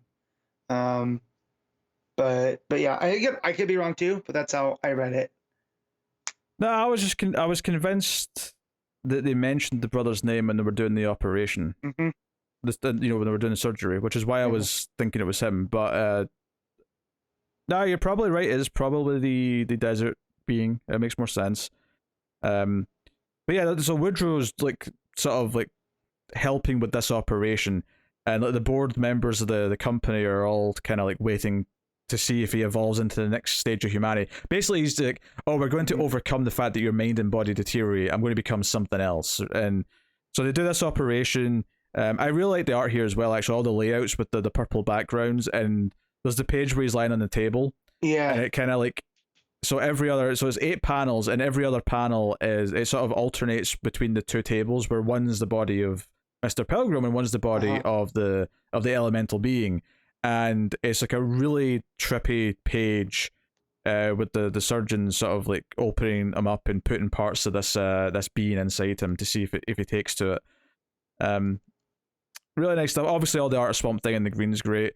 When Teffy takes Jennifer into the green, she actually thinks they're in the wrong place because it looks different, and Teffy's like, no, this is the same place, but the green's in a pretty just rough spot right now. And yeah, Teffy's got this weird stuff where she sort of like she stretches her fingers out like she's Swamp Thing, but it's still like flesh colored, so it's kind of icky and gross. Yeah, because she's an elemental too in the same way Swamp Thing is, but she's still human. Like she doesn't have that tie to the green the way that Swamp Thing does, where it becomes him. It's gross. It's just bloody. We haven't seen anything messy. Like this. Yeah, it's unsettling, which is what I love when it gets to the kind of more of the horror aspects. It's this kind of body horror-y stuff here. Which is, I feel like Mike Perkins is perfect for, because the sketchiness and whatnot, like you said, it makes you feel gross.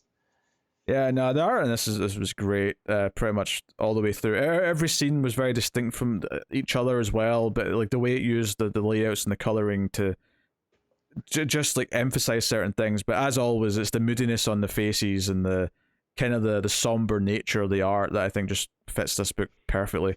But yeah, so Pilgrim wakes up after the operation and he starts coughing up, and you think, oh, this is going bad, but then you get the full page reveal where he's like, no, I feel great, but now he's got like black vomit all down his chest and his hair's went all black and long, and it's like he's turned into some monstrosity, and it's like, oh, the boardroom are either excited or terrified. Hard to tell which at this point. Yep. So probably both. Knowing boards, they're like, we can make so much money off of this, but I'm still kind of scared of it.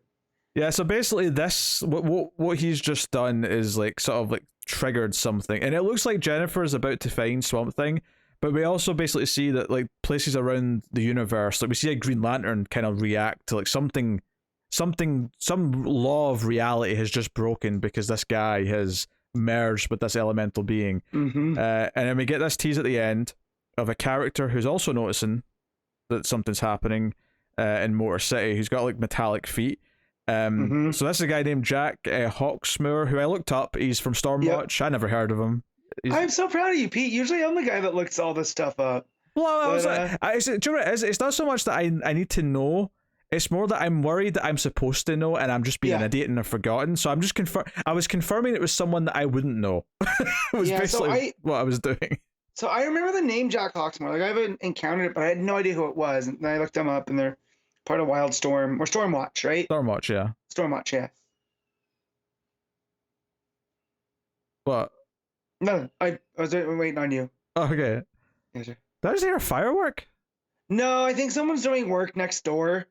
So I think that's a bladed woodworking instrument, like a saw. I'm not sure though. Hope it's not fireworks. It's way too hot for fireworks. Oh yeah. But yeah, this character sort of comes in as if he's sensing something, and he says that something bad's happened to Detroit, and it looks like it's covered in rot or something. It looks really bad. But it is Detroit. It's seen better days. Yeah. So I don't know where we're going with this character because I don't really know anything about him. But clearly he's going to come into the story, and he's sensing that something's changed in the fabric of like the way the world works because of this science experiment gone wrong. I think what's smart about this is that it takes this guy who really has been the main villain, Mr. Pilgrim, throughout the whole book, but is turning him into something that will actually be a fight with Swamp Thing. And like so many Swamp Thing villains are these mad scientists or like over the top people who do experiments to become something and it goes wrong. It always works. There's something about it that just does click. Maybe it's because I don't know. Maybe it just fits the tone of Swamp Thing because you can argue that it is overdone, but it made sense to me that he was going to start doing experiments with himself. With the whole idea. So I just looked up as we were talking. That elemental is called the Pale Wanderer, right? And what he represented was the guy that went off to live in isolation in the desert and was consumed by the greed of because he was a prospector and him wanting to be consumed by all the mining and whatever. Him fusing with this Pilgrim guy who works for Prescott he is almost the personification, the idea of greed.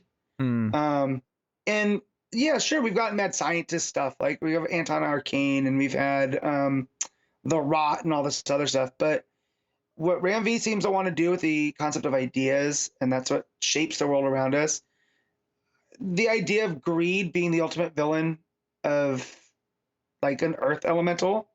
Yeah. I mean, that's been a core theme new of this book the whole time. The idea of them wanting to go in and take down the forest that Levi's family were around. It was all based on greed. Like everything's been about greed. And that was before he caused all that destruction, before this pilgrim character was attached to the Pale Wanderer. Now he has a conduit to whatever the elemental realm is. And it makes him that much more of a threat. So him creating this new antagonist and what that represents is just again Ram V working on multiple different levels. Yeah. So a really good return. Honestly, it was a great issue. It was really easy to slip back into, and if anything, like I loved the first 10 issues,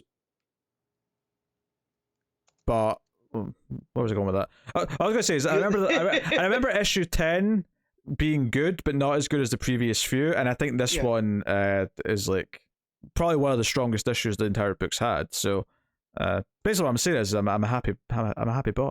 I'm a happy Swamp Thing boy. I'm trying to see if this is collected all 10 or is it 5 and 5? Oh, I have no idea. Because I do want to revisit this.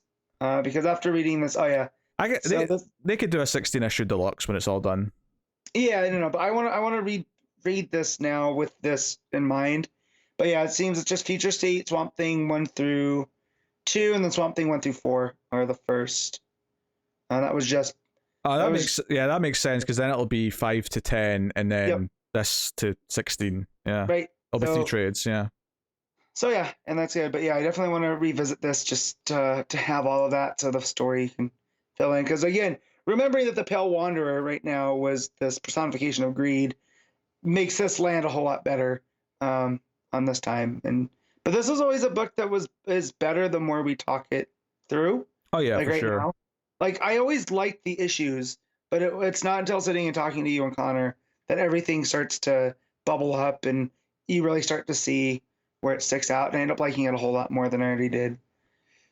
Yeah, I think my favorite thing about Swamp Thing, just as a concept, is that generally speaking, all the stories I like, they tend to have like this sense of sadness and tragedy, but there's usually a sort of hope within it, and the idea that there can be something good in there that'll thrive, and Swamp Thing usually represents that to me. And here, you have the heart, the love between Levi and Jennifer kind of being this heart to the center of an otherwise really oppressing reality that's currently going on around them. And I always like love that, the heart in the darkness kind of thing. So, yeah, really good stuff. What are you giving the Swamp Thing out of 10? I'm giving this a 9. Hard to fault that. Yeah, I think I'll agree and give it the 9 as well. Really enjoyed this issue. It's good stuff. So, cool. DC versus Vampires, issue 6, James Tynion IV and Matthew Rosenberg writing, and 4 artists on the book. I mean, Schmidt is there, and the same artist that was on the Suicide Squad pages is back again. But this issue can be summed up as Schmidt's there. He's there, yeah. There's some pages, yeah. Yeah. So that's had a big twist. This issue, there's a big swerve in this one. So the Bat family with Green Arrow are all assembling at the start of the issue. Nightwing shows up and says, "Where's Barbara?" And that's a really effective little moment because it's like, oh, he's worried about Barbara, and Barbara is off separate. She's with the Suicide Squad.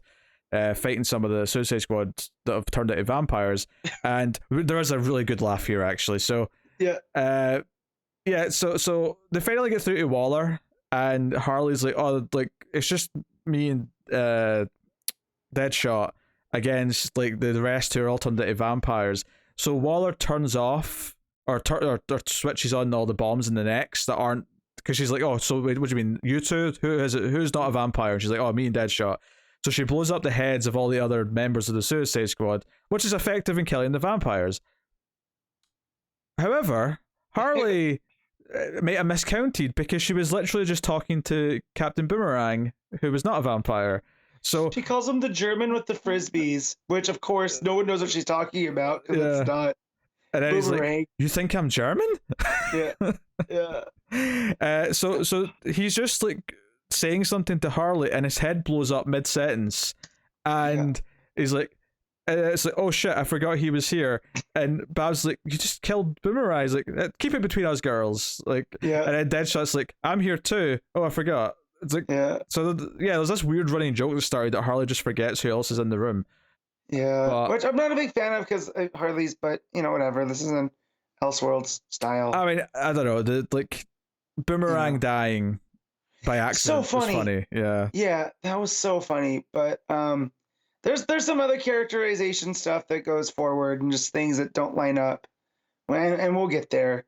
That kind of took me out a bit. But this does have a gut punch, like right square haymaker. So we'll get there. Yeah. So the Bat family are waiting for whoever to show up. It ends up being Wonder Woman and Hal show up, and they've got a trap planned. They've got like a solar panel, like light panels, and Batman intentionally gets himself trapped in the lasso, and when they turn these lights on, and then Hal starts like grabbing them all with his Green Lantern ring, and the whole big plan here is that he wouldn't suspect that Alfred would be the one who actually attacks him. So Alfred comes out from behind and chops off his arm with an axe, which effectively takes away the Green Lantern construct, as you'd imagine. Yep. So many good laughs in this between Boomerang and then just Alfred out of the corner with an axe lopping off his arm, and the way that the arm's drawn at, like it's flipping through the air. That really cracked me up. Also, Alfred being a British, vampire slayer at this point, not lost on me. Like anyone in particular that's making you think of? Maybe not a slayer, but more of a watcher. Right? Ah, yes, Rupert Giles, the watcher of Buffy from the hit television show Buffy the Vampire Slayer. Yes. I had to set that up right across the crease. Yeah. So that's going on, and then like they find Joker's dead body. Babs and the Suicide Squad, or let's say the Suicide, it's just Harley and Deadshot now. But they find Joker's dead body and realize, wait, he's not the king of the vampires. It's someone else. And Babs finally gets through to Bruce and says, "Hey, like it's not Joker, which means it's probably someone we know." So Batman lies about what she's told him. But then we get the full page reveal of who the Vampire King is. Dick Grayson puts his hand through Batman's chest and kills Batman. Gut punch, but I do like that when he puts his hand through his chest, it breaks the bat symbol, which again, symbolically breaking. Yep. I think what's so good about it is that we're halfway through the book, and not only do you reveal who the villain is, and it's someone that we love, so that's a bit of a gut punch, but I think naturally everyone's like, oh, Batman's the leader of this book, he's the focus of this book. Right. Like there's a general sentiment from a portion of people who are sick of Batman being the center of everything. They just killed off Batman halfway through the book. They just did that. So I mean, that's ballsy, and it's a big moment. This comes right after as well. Oliver kills Hal. He asks, is any of my friends still in there? And he's like, yeah, I'm still in here. We're hard traveling heroes. We're best buddies. And he's like, I was afraid of that, but I know that Hal would want me to do this for Barry. Yep. So he stakes him. He stakes him. Yep. Yeah. So it's this thing, and then Batman's like ready to give him like judgment for killing him, and it's like obviously the rules are a bit murky here because they're vampires, they're undead, right? All the rest of it. But yeah, that full page of Nightwing punching through the Batman's chest from the back and the full red background is perfect.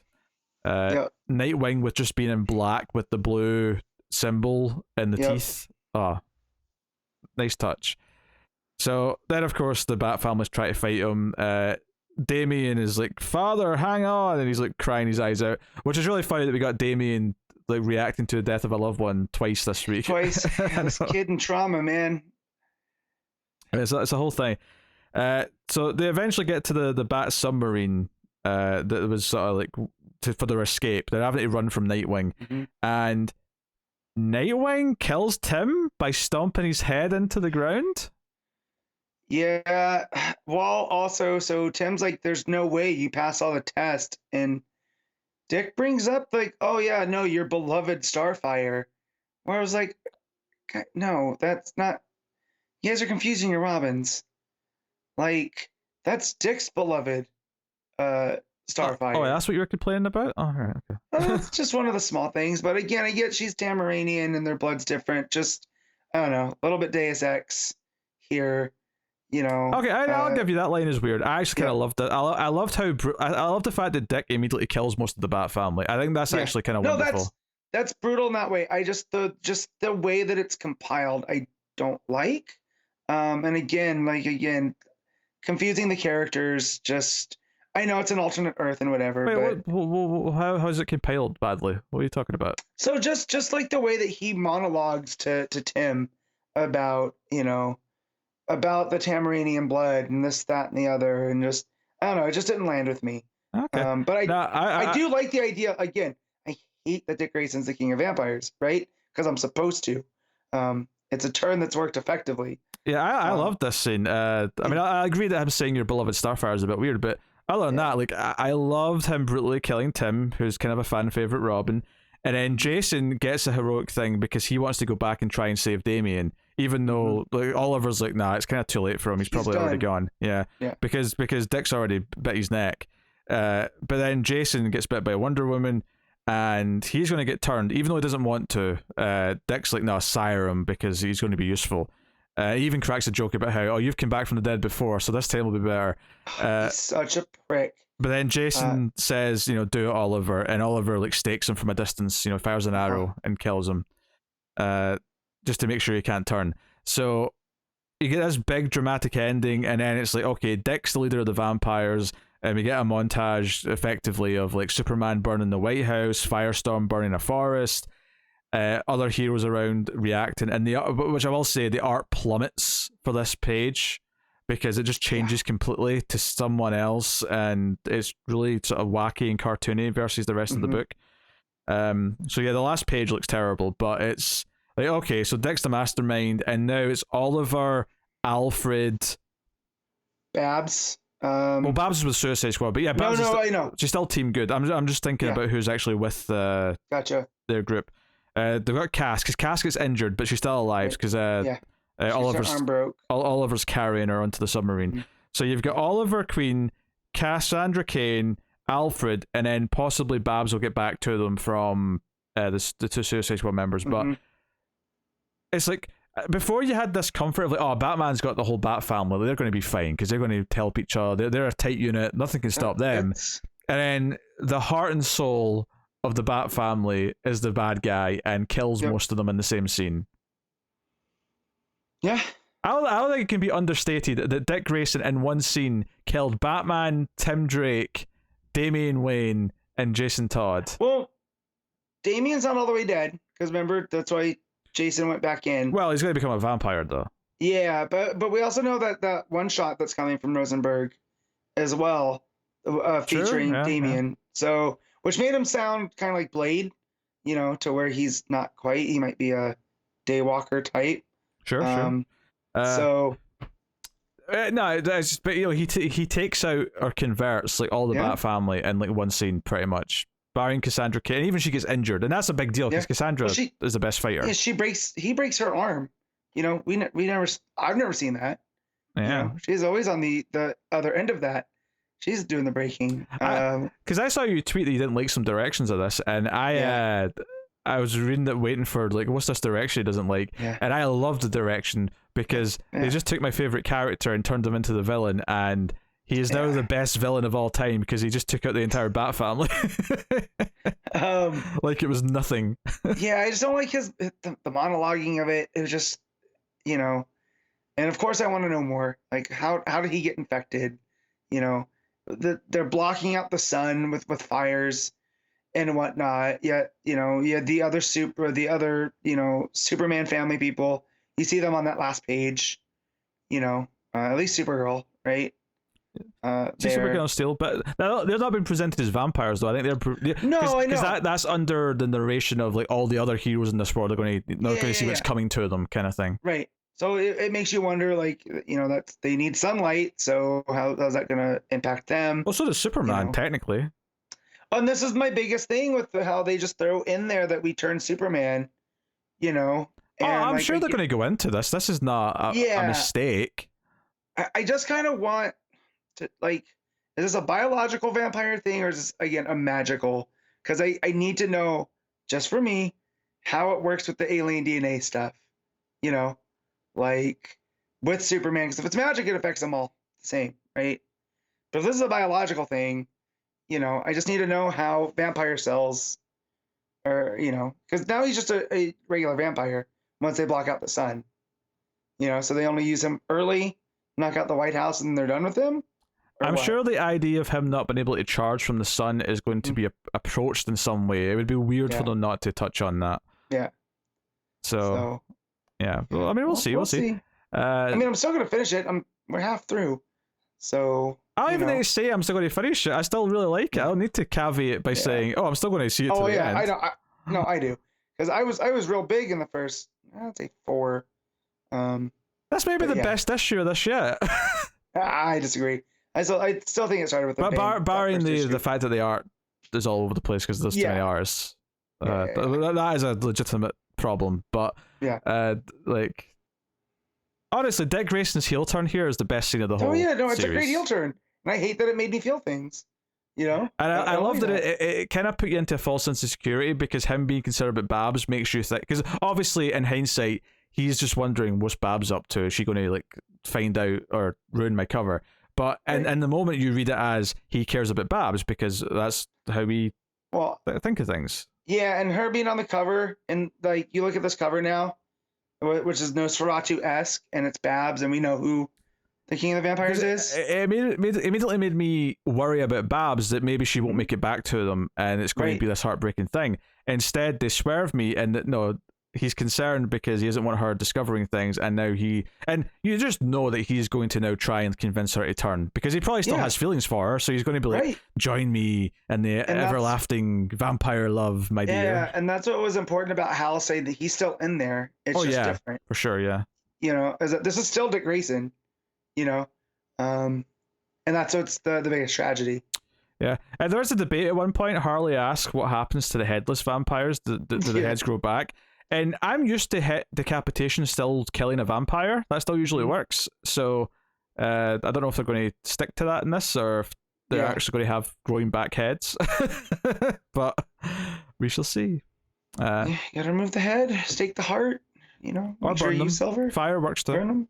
Yep. Silver doesn't work. I don't like silver working for vampires. Yeah. I mean, well, again, traditionally that was the weakness of most monsters. Like, it didn't become a werewolf thing until the movies in the 1930s. So silver was more traditionally associated with vampires. Nah, wood for vampires, silver for werewolves. That's my preferred. Yeah. I mean, silver still works in American Vampire on most of them, right? But it's gold for the American variety. Well, American Vampire is more unique because like every breed of vampire is different. Right. So that's interesting there. So yes. I hope you give werewolves silver, you give vampires wood, which you can achieve either with a leg of a chair, or you can give them a little rub and give them some wood. I went a long way for that boner joke, my guy. I wanted to make my boner joke, okay? Also, then, if wood's their weakness, then Swamp Thing, man, he's our greatest. Yeah, Swamp Thing could just like grow a branch through their chest, and that's it. Done. That's it. Solomon Grundy. Oof. Start serving these. Where's Frankenstein and all this too? I want to see Frankenstein versus vampires. I mean, they've been using wood in this series, right? It's when they're staking them, they've been using wood stakes. Well, yeah, wood, holy water. Every trope the usual, the usual tropes for it. So, but yeah, I was gonna say something else now, and now it lost in your boner joke. So, yeah.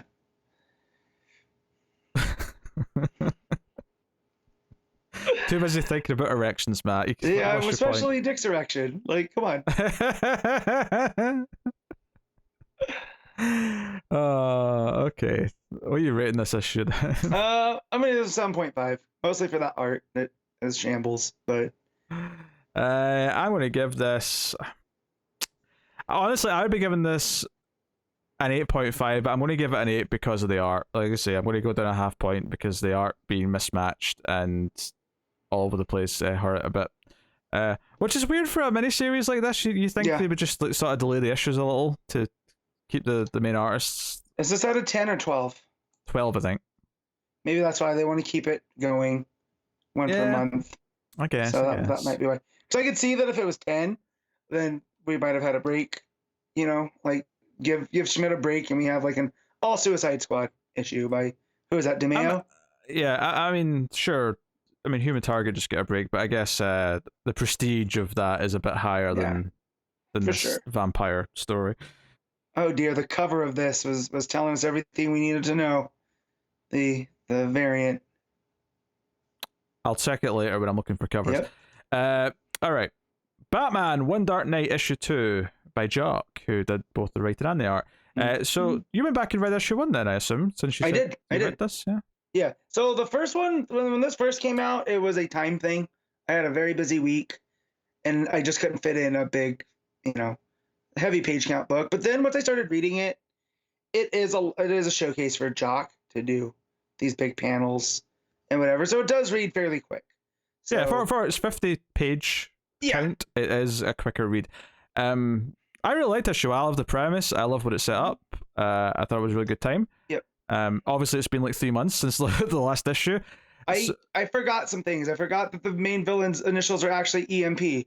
I forgot some details, but credit to the simple premise that I did remember. Villain went, EMP and took out the power. Batman has to transport him to Blackgate, and all the gangs are on the streets, wanting them for various reasons. I remembered all that. I was a little foggy on the woman who's actually the sort of the villain, sort of pulling the strings, and the kid, the Brody. That stuff I didn't remember right away, but it came back to me quite quickly once it was getting into it and talking about it. So yeah, I will say I like this issue quite a bit as well. I think this one versus the first issue, this one did feel like it was maybe spinning its wheels a little here or there. There's maybe one or two too many pages of Batman monologuing about the city as we see the map, but it still had some big set piece moments. I still love the Warriors-esque stuff of all the gangs coming for him. That's really good stuff. And Batman looking at their weaknesses, for what they do. So like EMP's gang is actually called the Tasers, and they carry tasers, but there's no electricity, right? Because EMP's sucking all the energy from it, so they go to tase him, and it doesn't work, and he just beats the ever-living piss out of that guy. That was pretty funny. But it definitely...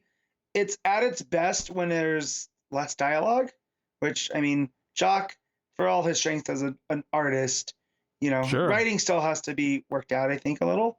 I think his Batman narration's fine. I think it adds a nice atmosphere. And I enjoy when it sets up the other stuff, like, this Vasquez woman leaves Montoya in the car wreck to be killed, or whatever the gang's going to do to her. I mean, let's not speculate too much. But obviously all the art is fantastic. The pages of the city streets and the gangs forming, and it's all very muted blues and whites, so when there's like fire or blood, it really pops and sticks out. Even Batman's cowl gets a bluish tinge to it, which I like.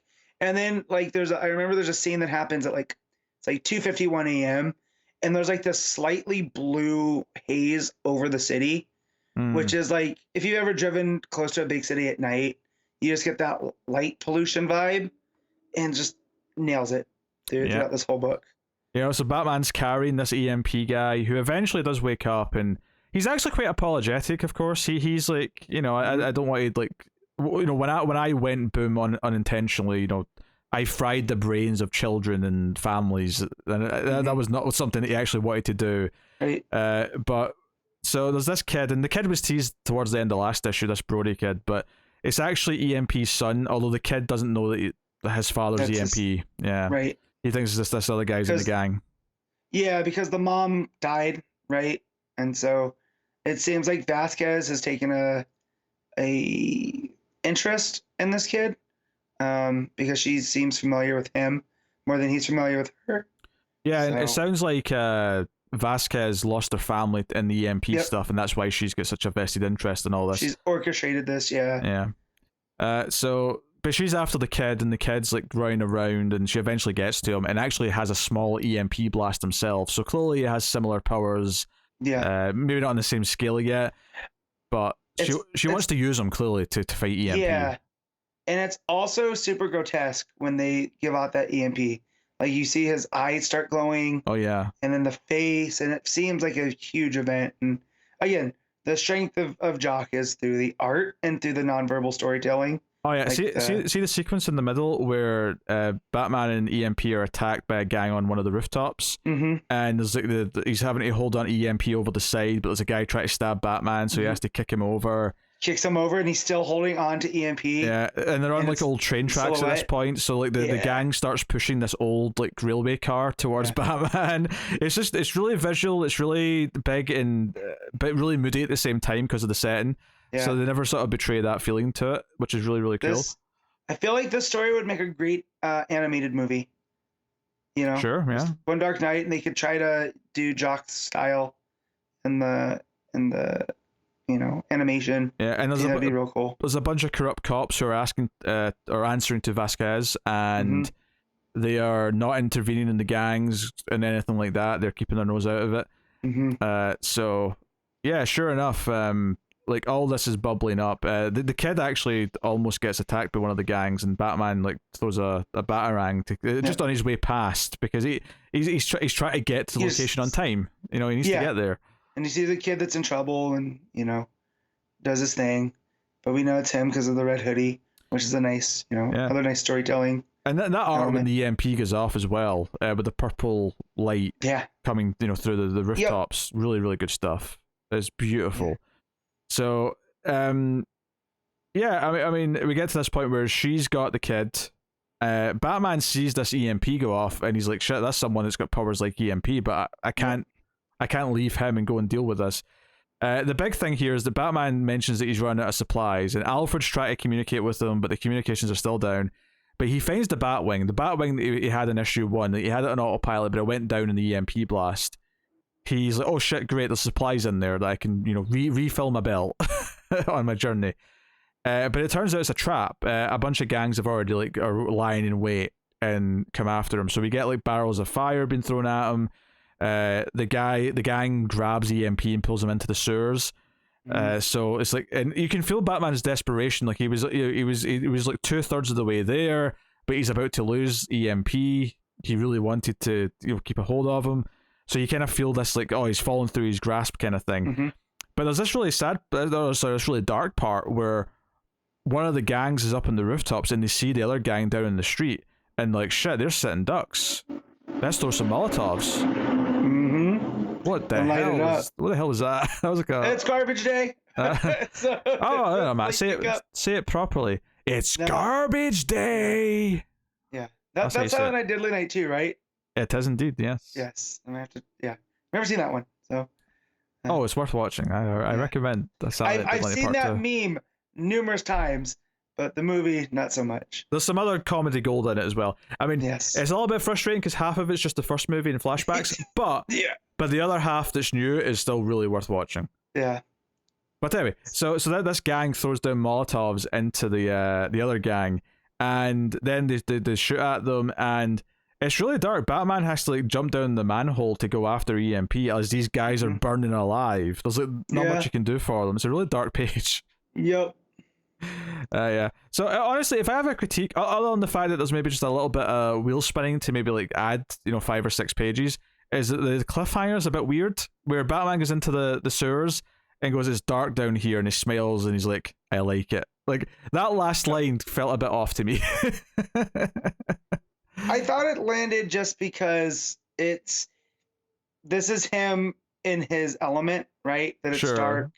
And after everything he just went through in this issue, he's like, oh, okay, finally something comfortable. Yeah, no, it makes sense. If anything, I don't know, maybe just the line of dialogue, the narration would have just worked better if it was something a little less, I don't know, abrupt. But I enjoyed this show a lot. I think it really is that one night through the city kind of action movie that the first issue promised me, and I'm really digging it so far. Yeah. And it makes sense that the end of issue 2, the end of Act 2 of 3, is the moment where he's going to lose the guy, because he's had him on him the whole time. So it makes sense that this is the part of the story where he's going to lose him and have to try and get him back. And he's only a mile away from Blackgate. Yeah, right? He's so close. He's covered all this ground. He's almost there, and then shoot, down into the sewers we go. But yeah, I also like the fact that Bruce can't do a lot of thinking because EMP keeps shorting out his brain because of the synapses. So I like that little wrinkle too, that this is the reason he keeps getting into these messes, is he's almost running on his primal brain. So I like that as well. Yeah, it's a cool touch. No, really good. It's a lot of fun. Connor was... I'm glad I went back, and I'm glad this was on a smaller week. Yeah. Because once I started looking at everything, and I was like, oh yeah, and I'd already caught up on One Dark Knight like a couple weeks ago. And I was like, oh yeah, this is out this week too. Yeah. So yeah, because Kara was a lot more down on issue 1, and I really liked issue 1. Shock. So I'm glad you're more into it, because yeah, but I also have a deep like the Warriors. I love that movie for all its flaws, and the fact that we're getting kind of a Warriors-esque vibe through Gotham. I really like that. I like the concept of the Warriors. I don't think I liked the movie that much though when I saw it. Oh no, the movie's not good. I feel like had I not seen it when I was like 11, like I wouldn't have I didn't pick up on a lot of the bad stuff. Watching it again as an adult, it outside a few moments, but it is something that I do, like you said, the concept I do like, but if it's on TV, very rarely I'll turn it on. Sure. But the fact that we're getting that concept kind of through Gotham City, and I mean the map of Gotham is just basically New York. Like you start looking at the descriptions, it's really cool. And I also really like that we set up the idea that the villain, or the EMP I should say, is sympathetic and regrets what he's done. Yeah. But then we have the villain who's hunting him, who's like putting other people in harm's way to get to him, who has justifiable motivations perhaps, but is being far more villainous by how she's doing things. Like I like that dramatic like contrast between them. So we actually sympathize with the villain who is redemptive and wants to change and doesn't want to hurt people. So I like that character sort of difference between them. So yeah, all right. What are you giving Batman One Dark Knight issue 2? I'm gonna give this one an 8. Cool. I'm also gonna go with a straight 8. I think if it fixed those little problems that I had with it, I think it would have been higher. But obviously the art is when the art goes, it goes real hard. Like it's like those action sequences. That one with the silhouette where he's hanging over, holding onto him. Then they start to push the train. Again, I want to see that in animation form. Yeah, like that's it. It really pops, and it feels like there's motion. Like Jock's really good at that, where it feels like there's motion even though it's just between panels. So, yeah, phenomenal stuff. So. All right, Alta, is that part of the show where we pick our favorite stuff of the week, favorite panel / moment, favorite art, favorite cover, and of course rank. Well, this case, top 4 books of the week. Yes. So, yes, we'll start with panel / moment. Then, Matt, what you got? It's the assassination of Ra's al Ghul. The bang and the red. I legit let out a holy shit while I was at work. So yeah. Cool. Yeah, that one's really good. Obviously, the Nightwing moment in Vampires is a big standout. I really like several moments in One Dark Knight. Honestly, I'm not really. I'm spoiled for choice, basically. With like a Swamp Thing as well. Like, geez. Swamp Thing. There's a panel in Swamp Thing with her and the flowers with Tefay. Yeah. In her face. I just, really, really nice too. That was a close second to Roz. Like, I'm actually also going to go from Shadow War, even though I think there's good choices from all of them. I'm going to go just a little bit later, though, and I'm going to go, if I was there, I had saved Alfred. I'm going to go with that moment. Because that hit. I felt that. You love to torture yourself. I felt that in my gut, so that's why I'm picking that one. So, there you go. Cover of the week, what do you have? The Francavilla Swamp Thing variant. It looks like a movie poster. I love it. Sure, I'm just having a click on that to see what it's like myself. That is very pretty. I also like the Bogdanovic variant for Shadow War. But I am probably going to go, and the One Dark Knight cover is quite nice as well, obviously. But I'm going to go with the Mattina DC versus Vampires cover because it's just this wonderful Nightwing as like a vampire bat painting. Yeah, it's glorious. Morbius wishes it was that cover.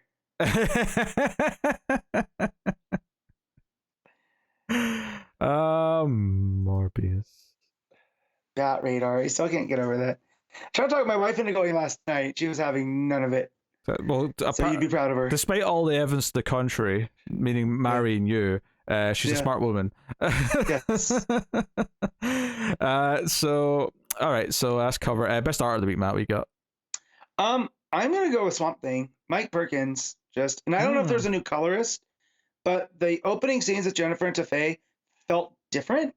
And then especially when you get to the Pilgrim and Prescott stuff, it's almost more clean and less moody, and just the way that he shifts between those, it works.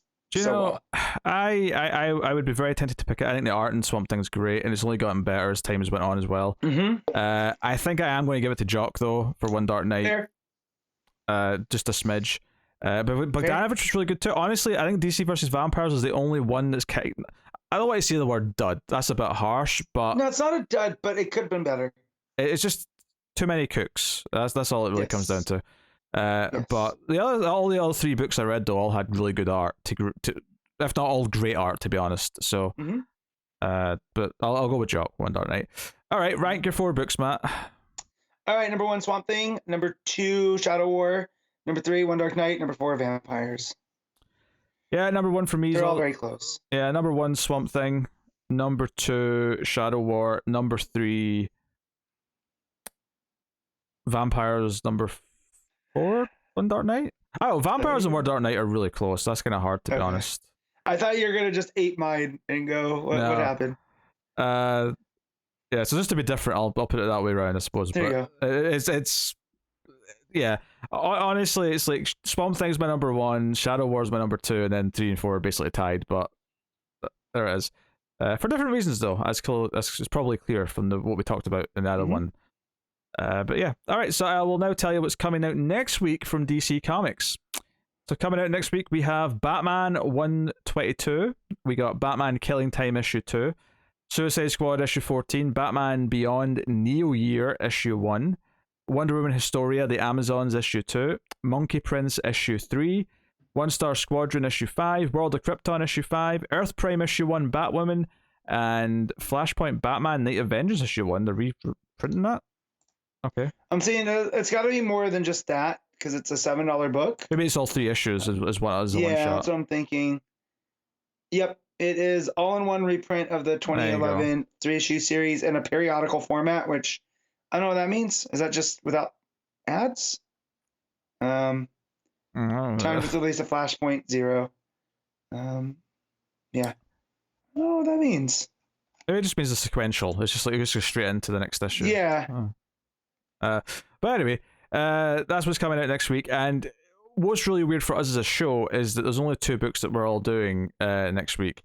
And maybe 3 total, because Matt, you might still be reading Monkey Prince. Oh yeah, I'm still reading Monkey Prince. There we go. So we'll have 3 books total. So it's going to be a weird week next week.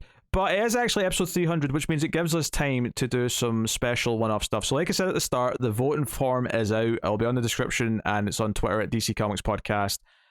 So please do fill it out, and we'll have some results and whatnot. And I'm sure we'll have a discussion and pick our favourites of the last 6 years as well to go along with it. I also have something else planned. No one tell Connor, but there will be a quiz. No one tell Connor. I know nothing. I'm about to speak the floor like I did again. So that's episode 300 coming next week. Obviously, a big celebration. Almost 6 full years of doing the podcast, and hopefully, if nothing else, it shows that we're committed and that some things will never die, and this podcast is potentially one of them. So hopefully you have fun with the dead may never die. Episode 300 celebration next week. So looking forward to that. But yeah, I will take this time to thank our Patreon producers for the month. So thank you to Tyler Hess, Cindy Palacios, David Short, Bordenow, Christopher Moy, David Brown, Al Treisman, and Alison M. Fordyce. There are Patreon producers at one of the higher tiers, but of course you can support us for as little as $1 per month over at patreon.com/MailFuzzTV and help support all the content in the show, as well as all the other podcasts that we do as part of MailFuzz Movies and MailFuzz TV. And of course, at the $5 tier, you get early access to the show. You get it whenever it's ready on the Saturday night. You don't have to wait till the Sunday. It's quite late at night though in certain time zones, so maybe it's more of a Sunday morning thing. But either way, you get it before the public release. So if that's of interest to you, go and check it out over at patreon.com/MailFuzzTV. Of course, you can like, subscribe, ding the bell for notifications on YouTube, or you can rate the podcast 5 stars and with a review on iTunes or wherever you get your podcast from. All of that does help us out a lot. But yeah, this is it for episode 299. So next time we see you, it will be the 300 super spectacular extravaganza. And I told Connor that if he loves our audience, he'll do next episode an address. So if he's not an address next episode, it's because he's a miserable prick who hates you all. We gotta get to Paige. I'm sure she can lend him one. Yeah, that's what I mean. Like, I'm sure she can, talk him into it. This has been Comics From The Multiverse. Thank you very much for watching or listening. We always appreciate it. Keep reading DC Comics. And remember to never get lost in the Speed Force.